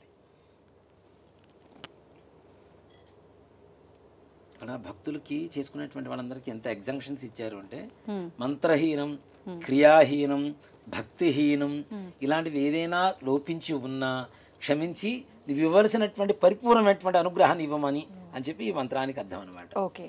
ఇప్పుడు అక్షతలు తీసుకున్న వల్ల యజ్ఞేన యజ్ఞేంద్ర దేవాః తాని ధర్మాణి ప్రథమాన్యాసన్ తేహనాకం మహిమానస్తు సంతే. శ్రీమన్మహాగణాధిపతయే నమః. యథాస్థానం ప్రవేశయామి. శ్రీమన్మహాగణాధిపతి ప్రసాదం యజమాన్యస్య శిరసా గృహ్ణామి. శతమానం భవతి శతాయుః పురుషస్య తేంద్రియ ఆయుష్యేవేంద్రియే ప్రతిష్ఠతి. ఆ పుష్పాన్ని శిఖలో పెట్టుకున్నాం. చేయగలుగుతుంది. మరలా అక్షతలు తీసుకోండి. చెప్పండి. వక్రతుండ మహాకాయ కోటి సూర్య సమప్రభ నిర్విఘ్నం కురు మే దేవ సర్వ కార్యేషు సర్వదా శోభనార్థే క్షేమః పునః ఆగమనాయ చ. ఆ గణపతి దగ్గర అక్షతలు వేయండి. అంటే మనలా శుభకార్యం చేసుకున్నప్పుడు పిలుస్తాం రాండి అని చెప్పి చెప్పడం అని ఎక్కువసేపు భరించలేం కదా గణపతిని. కాబట్టి ఆయన కైలాసానికి పంపించేటప్పుడు మరలా శోభనార్థే శుభకార్యం చేసుకున్నప్పుడు క్షేమ పునరా ఆగమనాయచ మరలా రాండయ్య అని చెప్పి చెప్పడం. ఇప్పుడు చాలా మంది కూడాను గణపతిని ఇందాక మనం ప్రాణప్రతిష్ఠ చేసాం, అక్షతలు వేసాం. ఇప్పుడు కూడా యథాస్థానం చెప్పడానికి చాలా మంది తమలపాకును అలా ముందుకు జరుపుతూ ఉంటారు. అది శాస్త్రం కాదు అనేటువంటిది ఒక ధర్మం. దేనికంటే మంత్రంతోనే మనం భగవంతుడిని ఆవాహనం చేశాం కాబట్టి మంత్రంతోనే ఉద్వాసన చెప్పటం. ఆయన్ని మరలా కైలాసాన్ని పంపించడం కూడా మంత్రంతోనే చేయాలి. అంతేగాని చాలా మంది తమలపాకులు పట్టుకొని గట్టిగా ముందుకు లాగేస్తూ ఉంటారు. అది ధర్మం కాదు. మంత్రంతో ఆవాహనం చేసాం, మంత్రంతోనే ఉద్వాసన. ఇప్పుడు గణపతి పూజ అయిపోయింది. అంటే చాలా మంది అనుకుంటారు గణపతి పూజ అయిపోయిందంటే వినాయక చవితి పూజ అయిపోలేదు. వరసిద్ధి వినాయక పూజ ఇప్పుడు మనం చేయబోయేటువంటి పూజ. దాని ముందుగా విఘ్నాలు కలగకుండా ఉండేందుకు మహాగణాధిపతి మనం పూజ చేసాం. ఇప్పుడు వరసిద్ధి వినాయక చవితికి ప్రత్యేకంగా చేసుకునేటువంటి పూజా కార్యక్రమం ఏదైతే ఉందో అది ఆ వరసిద్ధి వినాయకుడికి ఇప్పుడు మనం పూజ ప్రారంభిస్తాం. అలాగే గురుగారు, పూజ స్టార్ట్ చేసే ముందు ఒక చిన్న డౌట్ నాకు ఉంది, చాలా మందికి ఉండే ఉంటది. ఇప్పుడు చాలా మంది వినాయక చవితి ముందు రోజే వినాయకుడిని పూజా సామాగ్రి అన్నిటినీ తీసుకొచ్చి ఇంట్లో పెడతారు. అలా మనం వెళ్ళటానికి ముందే ఇంటిని శుభ్రం చేసుకోవాలి అని అనుకుంటాం. ఆ శుభ్రం చేసే విధానం కూడా చాలా పద్ధతిగా సాంప్రదాయంగా ఉండాలి, నియమాలు పాటించాలి. అవన్నీ ఏ రకంగా పాటించాలి? ఇక్కడ ఆత్మశుద్ధి, భూశుద్ధి, దేహశుద్ధి ఈ మూడు ఉండాలి. అలానే అంటే భూశుద్ధి అంటే గృహశుద్ధి, ఇల్లు శుభ్రంగా ఉండాలి. దేవతలు ఎక్కడ ఉంటారు? ఎక్కడ శుభ్రత ఉంటే అక్కడ ఉంటారు కదా. వీటిలో అన్ని శుభ్రతలే, దేహశుద్ధి అలానే మనోశుద్ధి, శుద్ధి. అక్కడ గృహశుద్ధి, స్థలం ఏదైతే ఉందో.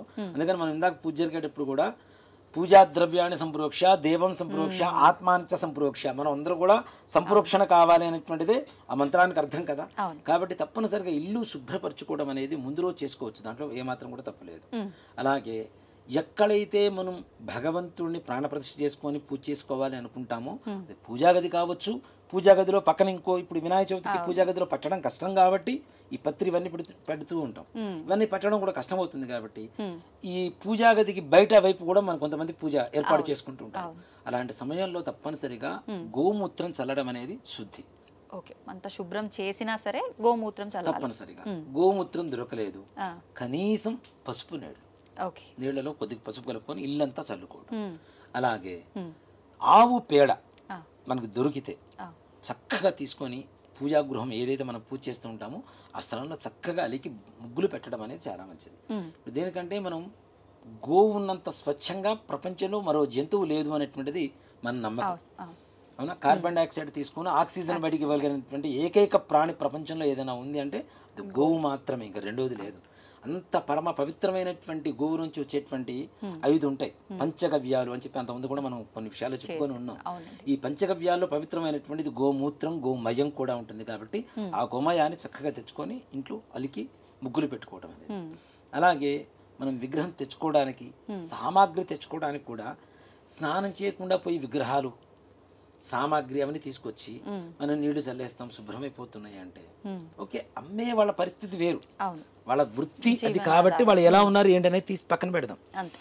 మనం ఎప్పుడైతే విగ్రహాన్ని స్పృశిస్తున్నామో మనలో ఉండేటువంటి పాజిటివ్ ఎనర్జీ అనేది ఆ విగ్రహంలోకి వెళ్ళిపోతుంది కదా. మన దగ్గర పాజిటివిటీ లేకపోతే మన దగ్గర నెగిటివ్ ఉంటే ఆ నెగిటివ్ వెళ్తుందిగా విగ్రహానికి. మరుసటి రోజు పొద్దున నువ్వు పెట్టి పూజ చేయడం వల్ల నెగిటివ్ వస్తుంది, పాజిటివ్ రావడం లేదుగా కదా.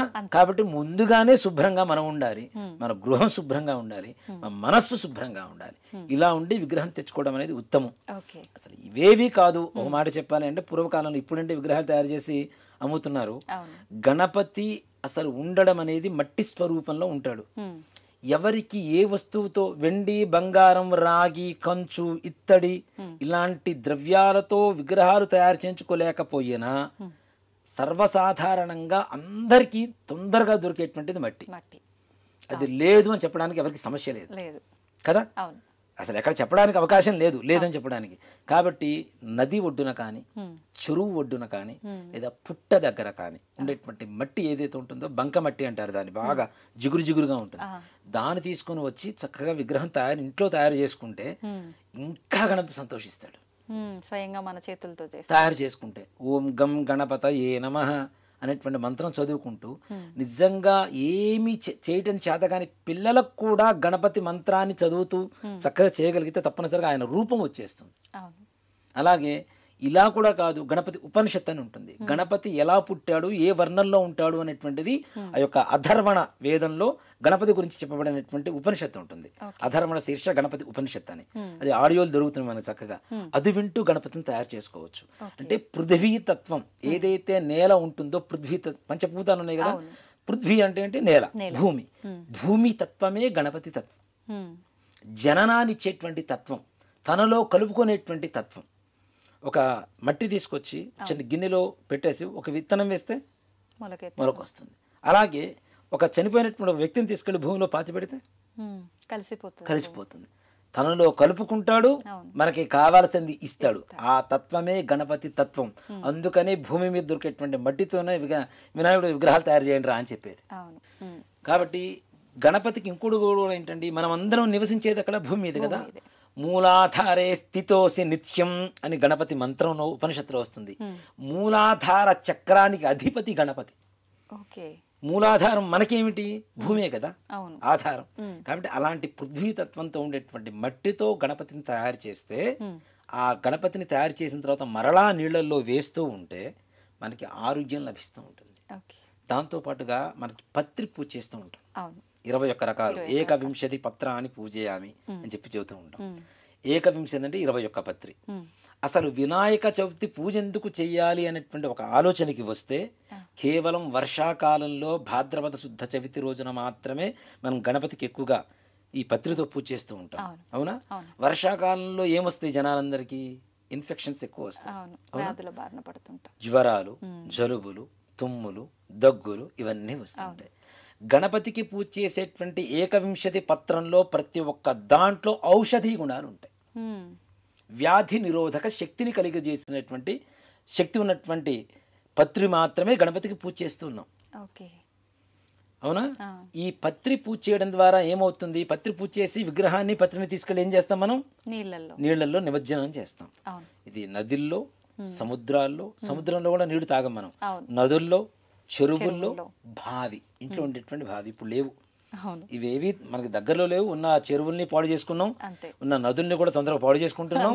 బావి అనేటువంటి మాట భవిష్యత్ తరాలకు ఉంటుంది అనేది కూడా తెలియదు. వెల్ అంటే బాగున్నారా ఇది ఒకటే అనుకుంటున్నారు, కానీ భావి అనేటువంటి పదం కూడా ఎవరికి తెలియదు. ఇప్పుడున్న పిల్లల్ని అడిగినా కూడా చెప్పలేదు. అలాంటి పరిస్థితులు వస్తున్నాయి.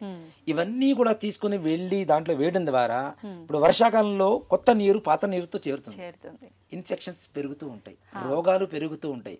ఈ రోగ నిరోధక శక్తి కలిగినటువంటి పత్రిని తీసుకొని దాంట్లో వేస్తే అవి నాని బాగా లోపల నాని మనకి రోగాలు రాకుండా చేస్తాయి. వచ్చిన రోగాల్ని నిరోధించేలాగా శక్తిని కలుగజేస్తాయి. కాబట్టి వినాయక చవితి భాద్రపద శుద్ధ చవితి రోజున వర్షాకాలంలో పత్రితో పూజ చేసి, ఇప్పుడు విగ్రహాన్ని పూజ చేస్తాం పత్రితో, విగ్రహానికి కూడా పత్రిలో ఉండేటువంటి ఔషధి గుణాలు వస్తాయి కదా, ఆ మట్టి కూడా స్వీకరించేటువంటి లక్షణం ఉందని చెప్పుకున్నాం కదా. కాబట్టి ఆ విగ్రహాన్ని కూడా తీసుకుని వెళ్ళి నీళ్ళలోకి రావడం ద్వారా మనకి ఏ రకమైనటువంటి రోగాలు రాకుండా చేసేందుకు ఈ భాద్రపద శుద్ధ చవితి రోజున వినాయకుడు పూజ చేస్తాం. ఓకే.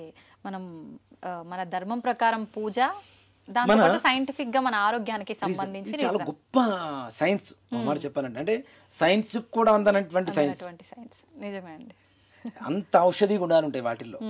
అవి మనకి తెలియక మనం ఏదో పిచ్చి కొమ్మలు తీసుకొచ్చి పూజ చేస్తున్నాం, కానీ 21 రకాలు ఏవైతే శాస్త్ర ప్రకారం చెప్తూ ఉన్నారో వాటిల్లో ప్రతి ఒక్క దాంట్లో రోగాన్ని, ఒకదానికి జలుబు పోగొట్టేటువంటిది. పూర్వకాలంలో చూడండి, ఇప్పుడంటే తక్కువ, ఇప్పుడు నాజిల్ డ్రాప్స్ అని కొనుక్కుంటున్నారు కదా, అదేంటి? జిల్లేడు ఆకుల్ని కాస్త వేడి మీద ఇచ్చేసి రసం పిండి దాన్ని అమ్ముతున్నారు ఇప్పుడు. పూర్వకాలంలో పిల్లలకు జలుబు చేస్తే తుమ్ములు వస్తూ ఉంటాయి కదా, అలాంటి సమయంలో జిల్లేడు ఆకు తీసుకొచ్చి నిప్పుల మీద అట్లా కాల్చేసి దాన్ని రసాన్ని తీసి ముక్కుల్లో పోస్తే ఈ తుమ్ములు పట్ట పట్ట పట్ట వచ్చి లోపల ఉండేటువంటి మొత్తం ఈ కఫం మొత్తం కూడా బయటకు వచ్చేస్తుంది. కానీ అది పాయిజన్ అంటారు కదా చెట్టు. ఆకు రసం ఏం కాదు. రసాన్ని పిండి ముక్కుల్లో పోస్తే చూడండి, ఇప్పటికీ ఉన్నారు చాలా మంది విలేజెస్ లో చేస్తూ ఉంటారు. నాటు వైద్యం అని చెప్పి మనం నవ్వుతున్నాం. ఇప్పుడు అదే నాజుల్ డ్రాప్స్ అని మనం కొనుక్కుంటున్నాం, అంత మించి ఏం లేదు. దీంట్లో మరి జిల్లేడు ఆకులు కూడా చేస్తున్నాం. అంటే ఒక్కొక్క రకమైనటువంటి రోగాన్ని పోగొట్టేటువంటి లక్షణాలు ఈ పత్రిలో మాత్రమే ఉన్నాయి. అది తెలుసుకొని పూజ చేస్తే ఆనందం. మన దేహానికి, ఇందాక చెప్పే కదా, మన దేహానికి ఏం కావాలో అది భగవంతుడు ఇస్తున్నాడు. ఆయన పేరు చెప్పుకొని మనం స్వీకరిస్తున్నాం ఆరోగ్యాన్ని. నిజంగానే మీరు అన్నట్టు బావి దాకా ఏమో కానీ పూజలు అయితే చేస్తుంటారు ప్రతి ఒక్కరు. కానీ ఎవరైనా పిల్లలుండి అమ్మ ఇది ఎందుకు చేస్తున్నావు అని అంటే ఫస్ట్ వాళ్ళ దగ్గర కూడా సమాధానం లేని కాలంలో ఉన్నాం. అయితే గురుగారు, ఇంకొక క్వశ్చన్. ఇప్పుడు విగ్రహం తేవడానికి వెళ్ళిన తర్వాత కూడా చాలా మంది ఆలోచిస్తుంటారు. నేను కూడా స్టార్టింగ్లో నాకు తెలియనప్పుడు ఏంది వీళ్ళు ఇట్లా అడుగుతున్నారు, ఎటువైపు ఉంటే ఏంది అని చెప్పి. అది ఏంటంటే తొండం కుడివైపు ఉండడం ఉన్న విగ్రహాన్ని తెచ్చుకుంటే మంచి శుభం కలుగుతుంది, ఎడం వైపుది అంత పనికి రాదు అని చెప్పి. ఇవన్నీ నిజాలేనా? ఉన్నాయమ్మా. దీంట్లో కూడా గణపతికి మనం వామాచారం, దక్షిణాచారం చెప్పి 2 ఆచారాలు చెప్తుంటాం కదా. ఎక్కువగా అమ్మవారికే చెప్తూ ఉంటారు చాలా మంది. వామాచార దక్షిణాచారాలు అనేటువంటి విధానం అమ్మవారికే ఉంది. మధ్య మాంసాలు పెడుతుంటారు, ఇలా ఆచారాలు ఉన్నాయి. అసలు వామాచారం అనేటువంటి మొదలైందే గణపతి దగ్గర. చాలా మందికి తెలియదు అది. ఉచ్చిష్ట గణపతి అనేటువంటి ఒక విధానం ఉంటుంది, ఒక గణపతికి పూజ ఉంటుంది. ఉచ్చిష్టము అంటే ఏంటి? ఎంగిలి. ఉత్తిష్టము అంటే లేవటం, ఉచ్చిష్టము అంటే ఎంగిలి. స్వామివారికి నివేదన పెట్టినటువంటి ఉండ్రాళ్ళు మనం తింటూ మంత్రోచ్చారణ చేస్తూ ఉపాసన చేసేటువంటి విధానం ఉంది. ఇది ఏ ప్రాంతంలో చేస్తుంటారు? అసలు ఏ ప్రాంతంలోనే ఉంది, చాలా నిగూఢంగా ఉంటుంది, ఎవరికి బయటికి తెలియదు. అసలు ఉచ్చిష్ట గణపతి అనేటువంటి గణపతి ఉంటాడన్న విషయం కూడా చాలా మందికి తెలియదు. ఉచ్చిష్ట గణపతికి తొండం ఎడం వైపు ఉంటుంది, వరసిద్ధి వినాయకుడికి కుడి చేతి వైపు ఉంటుంది. అంటే సాత్వికం, సింపుల్. వామాచారము అంటే ఎడం చేత్తో చేసేటువంటిది, అవునా? దక్షిణాచారం అంటే కుడి చేత్తో చేసేటువంటిది. దక్షిణం వైపు తొడం తిరిగి ఉంటే దక్షిణాచారం సాత్వికం, ఎడం చేతి వైపు తిరిగి ఉంటే వామాచారం కొంచెం శక్తివంతం. ఓకే. కాబట్టి కుడి చేతి వైపు తిరుగున్నదే ప్రసన్నంగా ఉంటుంది. ప్రసన్నంగా ఉంటుంది. ఓకే. శుక్లాం భరధరం విష్ణుం ప్రసన్నవదనం అని చెప్పి చూస్తున్నాను. అవును అవును శ్లోకం. అవునా? ప్రసన్నవదనం అంటే ఎట్లుంటే ప్రశాంతంగానే ఉంటుంది. అలాగే ఆయన అంత ప్రశాంతంగా ఉంటున్నాడు. విగ్రహం తెచ్చుకునేటప్పుడు నిమజ్జనం చేసేటప్పుడు కూడా అంతే ప్రశాంతత ఉండాలి. అది లేకుండా ఇప్పుడు చూస్తున్నాం కదా డీజే సౌండ్లు. అవును. పూజ పావు గంట, మిగిలిన ఎంటర్టైన్మెంట్ ప్రోగ్రామ్ గంటన్నర 2 గంటలు. రాత్రి నిద్ర కూడా బోరు అక్కడే కూర్చొని చేస్తూ ఉంటారు. అవును. క్యారమ్ బోర్డ్స్ పెట్టుకొని కొన్ని చోట్ల అనకూడదులే కానీ చతుర్ముఖ పారాయణలు ఇవన్నీ కూడా చేస్తుంటారు. గణపతికి పూజ చేయండిరా అంటే ఇవన్నీ చేస్తుంటే గణపతి మాత్రమే ఏం చేస్తాడు? అంతే. అవునా? అవును. ఇప్పుడు వినాయకుడిని తీసుకుని వెళ్ళేటప్పుడు మంగళ వాయిద్యాలతో తీసుకెళ్ళండి. ఈ డీజే సౌండ్లు డప్పులు గిప్పులు ఇవన్నీ పెట్టుకొని మనకి కాదు కదా. మంగళ వాయిద్యాలు. మంగళం అంటే శుభం. ఆయన మనకి శుభాన్ని చేకూరుస్తున్నాడు కాబట్టి శుభాంతో చక్కగా తీసుకెళ్ళాలి. ఒక చిన్న కథ కూడా ఉందమ్మా. అంటే చాలా రోజుల క్రితం నుంచి ఎవరో చెప్పే ఉంటారు ఎక్కడో చోట.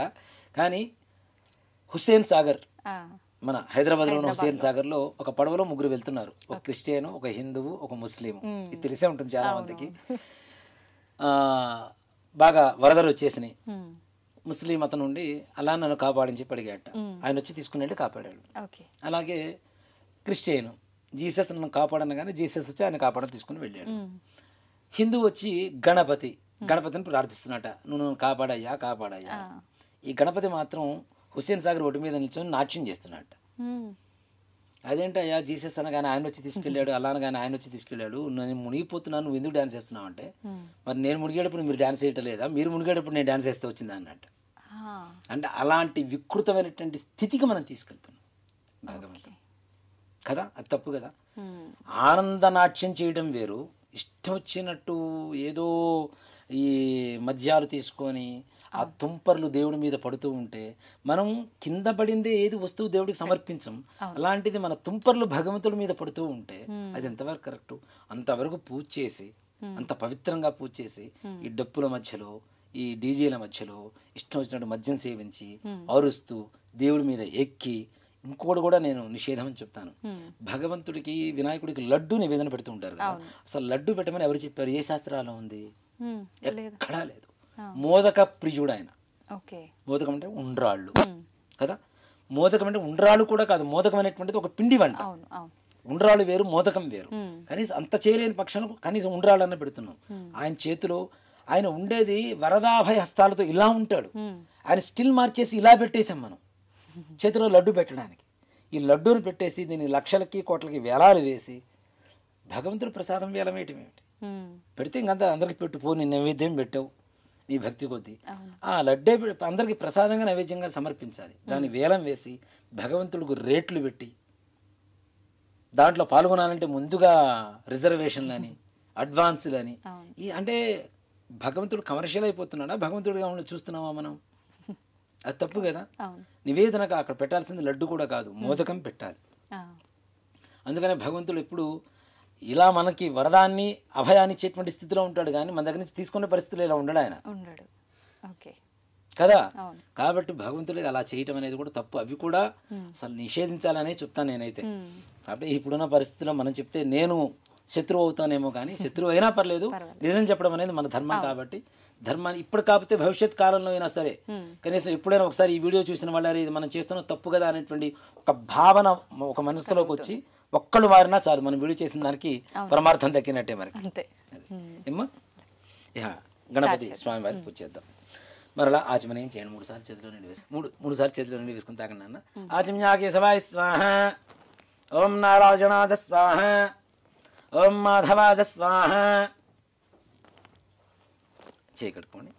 గోవిందాయ నమః, విష్ణవే నమః, సూదనాయ నమః, త్రివిక్రమాయ నమః, వామనాయ నమః, శ్రీధరాయ నమః, ఋషికేశాయ నమః, పద్మనాభాయ నమః, దామోదరాయ నమః, సంకర్షణాయ నమః, వాసుదేవాయ నమః, ప్రద్యుమ్నాయ నమః, నిరుద్ధాయ నమః, పురుషోత్తమాయ నమః, ధోక్షజాయ నమః, నరసింహాయ నమః, అచ్యుతాయ నమః, జనార్దనాయ నమః, ఉపేంద్రాయ నమః, హరయే నమః, శ్రీకృష్ణాయ నమః, శ్రీకృష్ణ పరబ్రహ్మణే నమో నమః.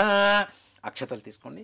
ఆచమ్యాపురోక్తే గుణశేషణ విశిష్టాయాం శుభతిథౌ అనేన పూర్వసంకల్ప ప్రకారేణ వర్షే వర్షే ప్రయుక్త శ్రీ వరసిద్ధి వినాయక స్వామి దేవత వ్రత పూజాఖ్యం కర్మ కరిష్యే. చేతిలో నీళ్లు వేసుకొని నీళ్లు అక్షతలు ప్లేట్లో వదిలిపెట్టేసేయండి అమ్మ. అక్షతలు తీసుకోండి. ఓం విఘ్నధ్వాంత నివారణైః కత్రణైః విఘ్నాటవీహ వ్యవాడ్ విఘ్నవ్యాళకుల ప్రమత్త గురుడో విఘ్నేప పంచాననః విఘ్నోత్తుంగగిరిప్రభేదనగరీ విఘ్నాబ్ధికుంభోద్భవః విఘ్నాఘౌ గగన ప్రచండ పవనో విఘ్నేశ్వరః పాతు నః మృత్తికబింబేస్మిన్ శ్రీమన్మహాగణాధిపతిమావాహయామి స్థాపయామి పూజయామి. తమలపాకు తీసుకొని అలా స్వామివారి పాదాల దగ్గర పట్టుకోండి. ఓం అసునీతే పునరస్మా సుచక్షు పునఃప్రాణమిహనో దేహి భోగం జోక్పస్సేమ సూర్యముచ్చరం దామ్నముదే ప్రళయా ఆన స్వస్తి అమృతం వయ ప్రాణామృతమాప ప్రాణ నేవయధాస్థానముపక్వయతే. అక్షతలు తీసుకున్నమ్మా చెప్పండి. స్వామిన్ సర్వ జగన్నాథ యావత్ పూజ వసానకం తావత్వం ప్రీతి భావేన బింబేస్మిన్ సన్నిధిం కురు. శ్రీ వరసిద్ధి వినాయక స్వామినే నమో నమః. స్థిరో భవ వరదో భవ సుముఖో భవ సుప్రసన్నో భవ స్థిరాసనం కురు. ధ్యానం. నమస్కారం చేసుకోండమ్మా. ఓం నమో వ్రాతపతయే నమో గణపతయే నమః ప్రమథపతయే నమస్తే అస్తు లంబోదరాయ ఏకదంతాయ విఘ్న వినాశినే శివసుతాయ శ్రీ వరదమూర్తయే నమో నమః. అక్షతలు తీసుకొని గణపతి దగ్గర వేయండి. శ్రీమన్మహాగణాధిపతయే నమః. ధ్యాయామి ధ్యానం సమర్పయామి ఆవాహయామి సువర్ణరత్నగతదేమ సింహాసనం సమర్పయామి. పాదయో నీళ్లు 3 సార్లు అట్లా స్వామివారి దగ్గర చూపించేసి ప్లేట్లో వదిలిపెట్టేసేయండి. పాదయో పాద్యం సమర్పయామి. హస్తయో అర్ఘ్యం సమర్పయామి. ముఖే ఆచమనీయం సమర్పయామి. ఔపచారక స్నానం. కొద్దిగా నీళ్లు చల్లండి గణపతి మీద. ఓం మా భవిష్ఠామయో భవస్థాన ఊర్జేత ధాతన మహేరణాజ శిక్షసే యోవశ్యవదమోరసస్తస్య భాజే దేహన ఉషదీర్మ మాతర తస్మారంగమామవో ఇస్సక్షయా యజన్వథ ఆపో జనజథా జన. శ్రీమన్మహాగణాధిపతయే నమః. శుద్ధోదక స్నానం సమర్పయామి. కొబ్బరికాయ తీసుకొని కొట్టండి.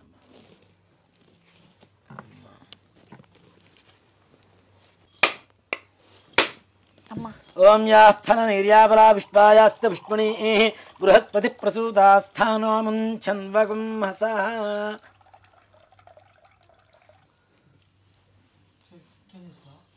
ఆ తమలపాకుతో కొద్దిగా గణపతి మీద నీళ్లు చల్లండి. ఇందాక శుద్ధోదకం అంటే మామూలు నీళ్లు పోసాం కదా, మనం ఏం చేస్తాం సోపు రుద్దుకుంటాం కదా, అలానే ఇది సోప్ అనమాట స్వామివారికి. అలా దేవతలకి ఈ నారికేళ ఫలం అనేది వారికి ఉండేటువంటి మనం ఇచ్చేటువంటి లిక్విడ్ సోప్ లాంటిది. సో కాబట్టి ఈ కొబ్బరి నీళ్ళతో స్వామివారికి స్నానం. ఇందాక మనం చెప్పుకున్నాం కదా అధర్వణ గణపతి ఉపనిషత్ అని. ఇప్పుడు మనం చెప్పబోయేటువంటి మంత్రం అదే. ఇది విన్నా చదువుకున్నా చాలా విశేషమైనటువంటి పుణ్యం లభిస్తుంది. ఇది ఎక్కడైతే పారాయణ జరుగుతుందో అక్కడ సకల విఘ్నాలు కూడా తొలగిపోతాయని చెప్పి శాస్త్రం చెప్తూ ఉంది. గణపతి ఉద్భవం, ఎలా ఉద్భవించాడు, ఏ వర్ణంలో ఉంటాడు అనేటువంటిది యొక్క మంత్రాల పరమార్థం. ఓం భద్రం కర్ణేభిః శృణుయామ దేవాః భద్రం పశ్యేమాక్షభిర్యజత్రాః స్థిరైరంగైస్తుష్టుభాగంసస్తనోభిః వ్యసేమ దేవహితం యదాయుః స్వస్తి న ఇంద్రో వృద్ధశ్రవాః స్వస్తి నః పూషా విశ్వవేదాః స్వస్తి నస్తార్క్ష్యో అరిష్టనేమిః స్వస్తి నో బృహస్పతిర్దధాతు. ఓం శాంతిః.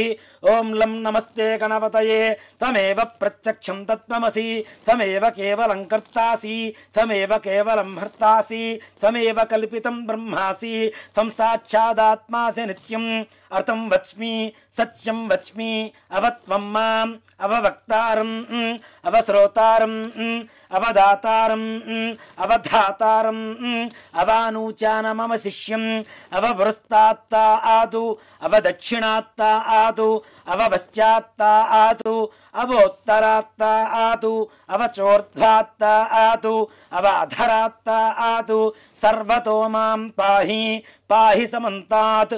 త్వం వాంగ్మయస్త్వం చిన్మయః త్వమానందమయస్త్వం బ్రహ్మమయః త్వం సచ్చిదానందాద్వితీయోసి త్వం జ్ఞానమయో విజ్ఞానమయోసి. సర్వం జగదిదం తత్వో జాయతే సర్వం జగదిదం త్వస్తతిష్ఠతి సర్వం జగదిదం త్వజలయమేష్యతి త్వజి ప్రచ్యేతి త్వం భూమిరాపో నలో నిలో నభః త్వం చత్వారి వాక్పరవిదాపదాని త్వం గుణత్రయాతీతః త్వం దేహత్రయాతీతః త్వం కాలత్రయాతీతః త్వం మూలాధారే స్థితోసి నిత్యం త్వాం యోగినో ధ్యాయంతి నిత్యం త్వం శక్తిత్రయాత్మకః త్వం బ్రహ్మస్త్వం రుద్రస్త్వం ఇంద్రస్త్వమగ్నిస్త్వం వాయుస్త్వం సూర్యస్త్వం చంద్రమాస్త్వం బ్రహ్మభూర్భువస్తు వరో గణాదీన్ పూర్వముచ్చార్య వర్ణాదీం తదనంతరం అనుస్వార పరతర అర్ధేందులశతం తథా ధారేణ యుక్తమేవ దేవతవ మనస్వరూపం తకార పూర్వరూపం అకారో మధ్యమ రూపం బిందురుత్తర రూపం నాదస్సంధానం సంహితా సంధి సైషా గాణేసి విద్యా గణక ఋషి రుజడ్గాయత్రీ ఛంద శ్రీమహాగణాధిపతిర్దేవత ఓం గం గణపతయే నమః ఏకదంతాయ విద్మహే శూర్పకర్ణాయ ధీమహి తన్నో గణక ప్రచోదయాతు ఏకదంతం చతుర్హస్తం బిభ్రాణం పాశుపంకుజం అభయం వరదం హస్తైర్దధానం మూషికధ్వజం రక్తం లంబోదరం శూర్పసుకర్ణం రక్తవాసనం రక్తగంధానులుప్తాంగం రక్తపుష్పైః సుపూజితం భక్తానుకంపినం దేవం జగత్కారణముచ్యుతం ఆవిర్భూతం చ సృష్ట్యాదో ప్రకృతే పురుషాత్పరం ఏవం ధ్యాయోతి యో నిత్యం స యోగి యోగినాం వరః నమో ప్రాతపతయే నమో గణపతయే నమః ప్రమథపతయే నమస్తే అస్తు లంబోదరాయ ఏకదంతాయ విఘ్న వినాశినే శివసుతాయ శ్రీ వరదమూర్తయే నమో నమః శ్రీమన్మహాగణాధి శ్రీ వరసిద్ధి వినాయక స్వామినే నమో నమః ఇది ఫలోదకేన స్నానం సమర్పయామి ఈ మామూలు నీళ్ళు చల్లాలి ఆపోష్ఠామయో భవస్థాన ఊర్జేత ధాతన మహేరణాజ చక్షసే యోవశ్యవతమోరసస్తస్య భాజేతే హనః ఉషతీరవ మాతరః తస్మా అరంగమామవో యస్సక్షజా జన్వథ ఆపో జనయథా జనః ఇది శుద్ధోదక స్నానం సమర్పయామి మరలా నీళ్ళు అక్కడ చూపించేసి ప్లేట్లో వదిలిపెట్టేసేయండి స్నానానంతరం శుద్ధ ఆచమనీయం సమర్పయామి వస్త్రం అభివస్త్రా ఆసవసరాన్యర్షాభిధేనో సుతిగా ఆ పూజమానః అభిచంద్రాభర్తమేన్నో దీన్ని గంధంలో ముంచేసి పసుపు అద్దేసి స్వామి వారికి పెట్టండి అద్దాల బొట్టు పెట్టినా సరిపోతుంది అద్దండి వస్త్రం అభివస్త్రా ఆస్వసరాన్యర్షాభిధేనో సుతిగా ఆ పూజమానః అభిచంద్రాభర్తమేన్నో హిరణ్యాభ్యశ్వానధనో ఓ దేవసోమ శ్రీమన్మహాగణాధిపతయే నమః ఇది వస్త్రయుక్తం సమర్పయామి కుంకుమ యజ్ఞోపవీతం अमेयाय च हेरम्ब परशुधारकाय ते मूषकवाहनायैव विश्वेशाय नमो नमः యజ్ఞోపవీతం ధర్మం పవిత్రం ప్రజాపతేర్యత్సహజం పురస్తా ఆదు ఆయుష్యమగ్నిం వ్రతం చ శుభ్రం యజ్ఞోపవీతం బలమస్తు తేజ ఇది యజ్ఞోపవీతం సమర్పయామి గంధాన్ని పుష్పంతో తీసుకొని స్వామివారికి అలా గంధద్వారాందురాధిష్టాం నిత్యపుష్టాంగరీషణీం ఈశ్వరేకం సర్వభూతానాం స్వామిహో భక్వయే స్త్రియం ముందుగా ఒట్టి గంధం శ్రీ వరసిద్ధి వినాయక స్వామినే నమో నమః శ్రీగంధాంధారయామి ఒక పుష్పానికి పసుపు ఒక పుష్పానికి కుంకుమ ఆయనేతే పరాయణే దుర్వా ఆరోహంతు పుష్పిణీ హృదాశ్చ పుండరీకాణి సముద్రస్య గృహాయమే అలంకరణార్థం హరిద్రికాచూర్ణ కుంకుమ విలేపనాని సమర్పయామి పుష్పైః పూజయామి ఓం సుముఖాయ నమః మాచీపత్రం పూజయామి ఓం గణాధిపాయ నమః బృహతీపత్రం పూజయామి ఉమాపుత్రాయ నమః బిల్వపత్రం పూజయామి గజాననాయ నమః దూర్వయుగ్మపత్రం పూజయామి హరసూనవే నమః దత్తూరపత్రం పూజయామి లంబోదరాయ నమః బదరీపత్రం పూజయామి లంబోదరాయ నమః బదరీపత్రం పూజయామి గుహాగ్రజాయ నమః అపామార్గపత్రం పూజయామి గజకర్ణకాయ నమః తులసీపత్రం పూజయామి ఏకదంతాయ నమః ఛూతపత్రం పూజయామి వికటాయ నమః కరవీరపత్రం పూజయామి భిన్నదంతాయ నమః విష్ణుకరాంతపత్రం పూజయామి వటవే నమః దాడిమీపత్రం పూజయామి ఓం సర్వేశ్వరాయ నమః దేవదారుపత్రం పూజయామి ఓం ఫాలచంద్రాయ నమః మరువకపత్రం పూజయామి ఓం హేరంబాయ నమః సింధువారపత్రం పూజయామి ఓం శూర్పకర్ణాయ నమః జాజీపత్రం పూజయామి ఓం సురాగ్రజాయ నమః గండకీపత్రం పూజయామి ఓం ఇభవక్త్రాయ నమః శమీపత్రం పూజయామి ఓం వినాయకాయ నమః అశ్వత్థపత్రం పూజయామి ఓం సురసేవితాయ నమః అర్జునపత్రం పూజయామి ఓం కపిలాయ నమః అర్కపత్రం పూజయామి ఓం గణేశ్వరాయ నమః ఏకవింశతి పత్రాణి పూజయామి ఓం గజాననాయ నమః ఓం గం గణపతయే నమః అంటూ పూజ చేస్తున్నాం.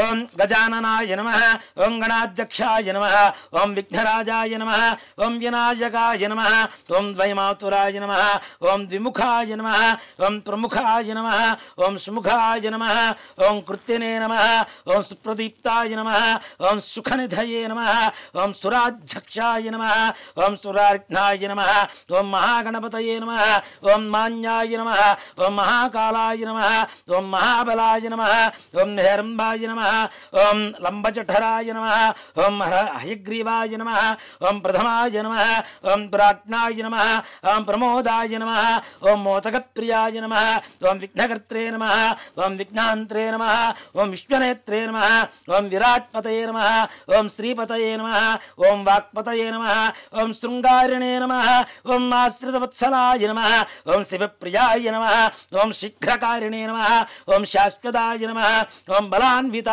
నమః ఓం బలోద్ధతాయ నమః ఓం భక్తనిధయే నమః ఓం భావగమ్యాయ నమః ఓం భావాత్మయాయ నమః ఓం వగ్రగామినే నమః ఓం మహాకృతయే నమః ఓం చామీకరప్రభాయ నమః ఓం శర్వాయ నమః ఓం సర్వోపన్యాసాయ నమః ఓం సర్వకర్త్రే నమః ఓం సర్వనేత్రే నమః ఓం సర్వసిద్ధిప్రదాయ నమః ఓం పంచహస్తాయ నమః ఓం పార్వతీనందనాయ నమః ఓం ప్రభవే నమః ఓం కుమారగురవే నమః ఓం కుంజరాసురభంజనాయ నమః ఓం కాంతిమతే నమః ఓం ధృతిమతే నమః ఓం కామినే నమః ఓం కవిత్తపరప్రియాయ నమః ఓం బ్రహ్మచారిణే నమః ఓం బ్రహ్మరూపిణే నమః ఓం మహోదరాయ నమః ఓం మధోత్కటాయ నమః ఓం మహావీరాయ నమః ఓం మంత్రిణే నమః ఓం మంగళసుస్వరాయ నమః ఓం ప్రమదాయ నమః ఓం యాయసే నమః ఓం యక్షకిన్నరసేవితాయ నమః ఓం గంగాసుతాయ నమః ఓం గణాధీశాయ నమః ఓం గంభీరననదాయ నమః ఓం వటవే నమః ఓం జ్యోతిషే నమః ఓం ఆజ్ఞ అక్రాంత పదచిత్ప్రభవే నమః ఓం అభీష్టప్రదాయ నమః ఓం మంగళప్రదాయ నమః ఓం అవ్యక్తమూర్తయే నమః ఓం పురాణపురుషాయ నమః ఓం పూష్ణే నమః ఓం పుష్కరోక్షిప్తప్రదాయ నమః ఓం అగ్రగణ్యాయ నమః ఓం అగ్రపూజ్యాయ నమః ఓం పుష్కరోక్షిప్తప్రహరణాయ నమః ఓం అపాకృతపరాక్రమాయ నమః ఓం సత్యధర్మణే నమః ఓం సఖ్యే నమః ఓం సారాయ నమః ఓం సరసాంబునిధయే నమః ఓం మహేశాయ నమః ఓం విశదాంగదాయ నమః ఓం మణికింకణమేఖలాయ నమః ఓం సమస్తదేవతామూర్తయే నమః ఓం సహిష్ణవే నమః ఓం బ్రహ్మవిద్యాతిదానభువే నమః ఓం జిష్ణవే నమః ఓం విష్ణవే నమః ఓం విష్ణుప్రియాయ నమః ఓం భక్తజీవితాయ నమః ఓం ఐశ్వర్యకారణాయ నమః ఓం సదోత్థితాయ నమః ఓం విశ్వదృశే నమః ఓం విశ్వరక్షాధి విధానకృతే నమః ఓం కళ్యాణగురవే నమః ఓం ఉన్మత్తవేషాయ నమః ఓం పరజయినే నమః ఓం సమస్తజగదాధారాయ నమః ఓం సర్వేశ్వర్యప్రదాయ నమః ఓం శ్రీ విఘ్నేశ్వరాయ నమః ఓం నానావిధ పరిమళపత్ర పుష్ప అక్షతాని సమర్పయామి. విశ్వేశాయ నమో నమః.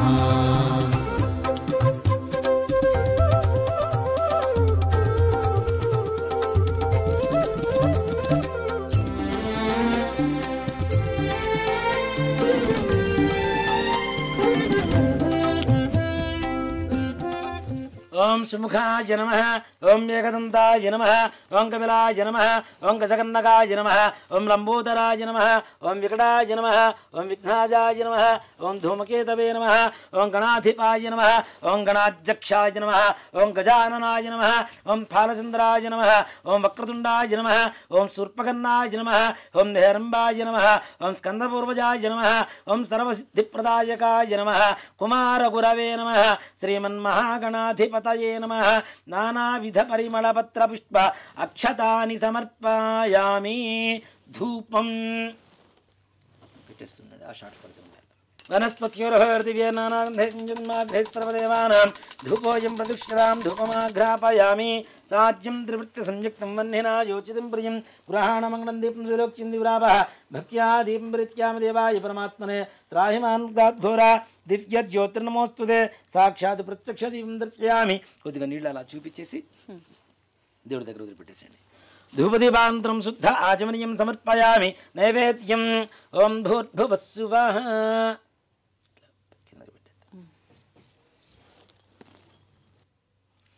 ఓం భూర్భువస్సువః ఓం తత్సవితుర్వరే ఇట్లా నీళ్లు చల్లండి ఓం తత్సవితుర్వరేణ్యం భర్గో దేవస్య ధీమహి ఇలా చుట్టూ తిప్పండి సత్యం వర్త్యేన పరిణితియామి అమృతమస్తు అమృతోవస్త్రమసి శ్రీ వరసిద్ధి వినాయక స్వామినే నమః అవసరార్థం నారికేళ సకలాన్ దాడిమీ ఫలాన్ బహుబీజ ఫలాన్ వేదయామి ఓం ప్రాణాయ స్వాహ ఓం అపానాయ స్వాహ ఓం జ్ఞానాయ స్వాహ ఓం ఉదానాయ స్వాహ ఓం సమానాయ స్వాహ 6 సార్లు నీళ్ళు అక్కడ చూపించేసి ప్లేట్ వదిలిపెట్టేసండి అమ్మా స్వామివారి దగ్గర చూపించి మధ్య మధ్య భగవానీం సమర్పయామి అమృతాభిధానమసి ఉత్తరాభూషణం సమర్పయామి హస్తో ప్రక్షాళయామి పాదో ప్రక్షాళయామి శుద్ధ ఆచమనీయం సమర్పయామి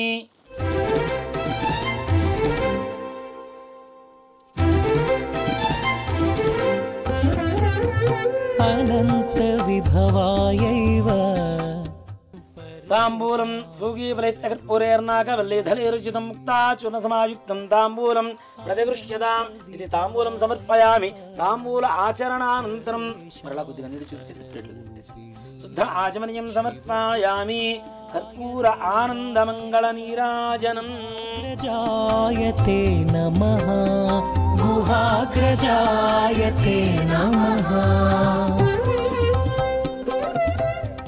ఓం హిరణ్యపాత్రం మధో పూర్ణం దధాతి మధవ్యో జానీతి ఏకదా బ్రహ్మణోపహరతి ఏకదైవ యజమాన ఆజస్తేజో దధాతి కర్పూర ఆనందమంగళ నీరాజనం దర్శయామి నీరాజనాంతరం శుద్ధ ఆచమనీయం సమర్పయామి నమస్కరోమి జై శ్రీమద్ రమణ గోవింద హరి जय बोलो गजानन महाराज की ओम तत्पुरुषाय विद्महे वक्रतुंडाय धीमहि तन्नो दन्ति प्रचोदयात् श्रीमन् महावरसिद्धि विनायक स्वामिने नमो नमः पादारविन्दयोः दिव्य सुवर्ण मंत्र पुष्पांजलिं समर्पयामि प्रला కొద్దిగా అక్షతలు వేయనమ్మ ఛత్ర జామరాజ్ సర్వోపచార పూజార్థే అక్షతాం పరికల్పయామి అథ కథా ప్రారంభః అక్షతలు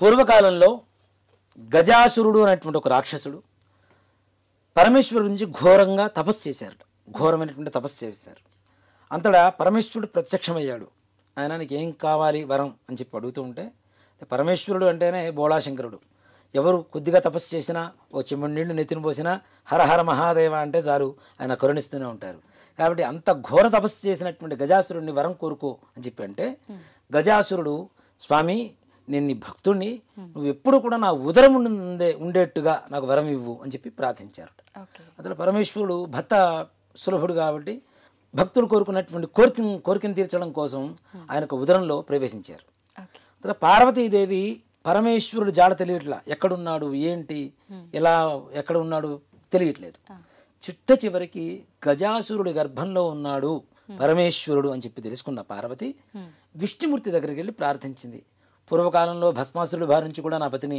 కాపాడవు నాకు రక్షించి నాకు వసిగావు కాబట్టి ఇప్పుడు కూడా ఆ గజాసుర గర్భంలో ఉండేటువంటి ఆ పరమేశ్వరుడు నాకు వసంగమండి అని చెప్పి ఆ విష్ణుమూర్తిని ప్రార్థించారు అంతటా ఈ విష్ణుమూర్తి బ్రహ్మాది దేవతలందరినీ కూడా పిలిపించి వాళ్ళందరికీ తలకు ఒక వాయిద్యాన్ని ఇచ్చారు ఒకరికి ఏమో డోలు ఒకరికి సన్నాయి ఈ విధంగా ఇచ్చుకుంటూ ఈ విష్ణుమూర్తి మాత్రం సన్నాయి రూపంలో అందరూ మారిపోయి ఈయన కూడా చక్కటి చిరుగంటలు కట్టినటువంటి సన్నాయి చేతి పట్టుకొని ఆ నగరంలో ఈ గజాసురుడు ఉండేటువంటి రాజ్యంలో వాయిస్తూ ఉన్నారట ఇది ఆ నోట ఈ నోట విన్నటువంటి గజాసురుడు తన ముందు ఆడిద్దాం గంగిరెద్దుని అంటే నందీశ్వరుణ్ణే గంగిరెద్దుగా తయారు చేసి వీళ్ళందరూ కూడా చక్కగా వాయిస్తూ ఉన్నారు వాయిద్యాలన్నీ కూడా ఇలాంటిది ఏదో బాగుంది మరి అందరూ మంచిగా చక్కగా ఉంది చాలా ఆనందకరంగా ఉందని చెప్తున్నారు కాబట్టి నేను కూడా ఆ యొక్క వాయిద్యాన్ని ఆ గంగిరెద్దుల మేళాన్ని చూద్దాము అనేటువంటి ఆలోచనతో ఆయన సభ ముందు ఏర్పాటు చేశారట ఈ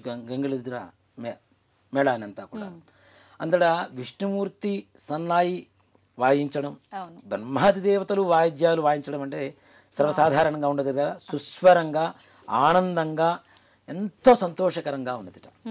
అది చూసినటువంటి గజాసురుడు మీకు ఏం కావాలి కోరుకున్నా ఇచ్చేస్తాను సంతోషంగా అని చెప్పేశాడు. ఆ సమయంలో విష్ణుమూర్తి ఇది శివుడి వాహనమైనటువంటి నంది ఆయన్ని కనుక్కోవడానికి వచ్చింది కాబట్టి ఆ శివుణ్ణి ఇవ్వండి అని చెప్పి అడిగారుట ఈ యొక్క విష్ణుమూర్తి. అంతటా గజాసురుడికి అర్థమైంది వచ్చిన ఆయన ఎవరో కాదు, సకల రాక్షస సంహారి అయినటువంటి విష్ణుమూర్తే, కాబట్టి నాకు ఇక మరణం తప్పదు అని చెప్పి ఆ విష్ణుమూర్తికి ప్రార్థించి శివుణ్ణి కూడా ఒక వరాన్ని కోరుకున్నారట.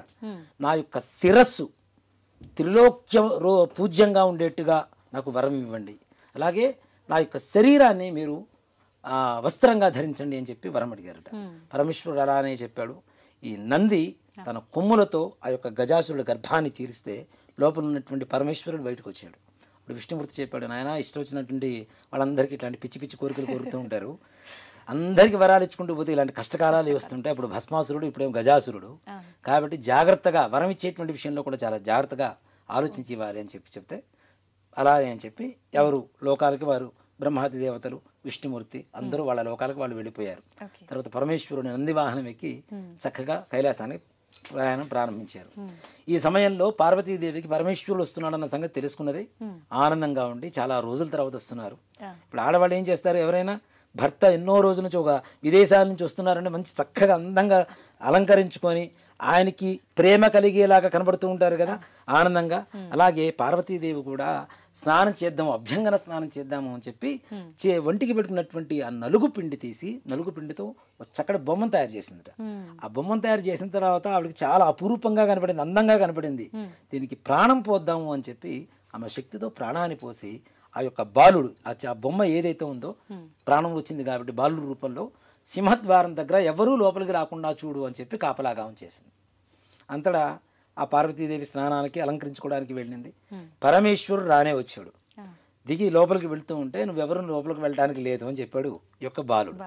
అరే ఈ కైలాసమే నాది నాయన, లోపల ఉన్నది నా భార్య, నేను ఎన్నో రోజుల తర్వాత గజాసుర గర్భ నుంచి బయటకు వచ్చాను, నా భార్యను కలవడానికి వెళ్తున్నాను అంటే లేదు వెళ్ళడానికి లేదు అని అక్కడే అడ్డగిస్తూ ఉంటే ఆయన చేతిలో ఉన్నటువంటి త్రిశూలంతో ఆ యొక్క తలమని దునివేసి ఖండించేసి ఆ లోపలికి వెళ్ళారు. పార్వతీ పరమేశ్వరులు ఇద్దరు చక్కగా కూర్చొని మాట్లాడుకుంటూ ఉన్నారు ఆనందంగా. ఆ సమయంలో ఈ వాకిలి దగ్గర ఉన్నటువంటి బాలుడి సంగతి విషయం మధ్యలో మాటల మధ్యలో వచ్చింది వీరికి. అరే నేను చాలా తప్పు చేశాను అని చెప్పి ఆ గజాసురుడి తల ఏదైతే తీసుకుని వచ్చాడో ఆ తలని ఈ యొక్క పిల్లవాడికి అంటించి ప్రాణశక్తిని ధారపోసాడు పరమేశ్వరుడు. అప్పటి నుంచి ఆయన గజాననుడు అయ్యాడు. ఆ బాలుడు కూడా అంటే గజరూపం కలిగినటువంటి ముఖం పెట్టుకున్నారు కాబట్టి గజాననుడు అయ్యాడు అప్పటి నుంచి.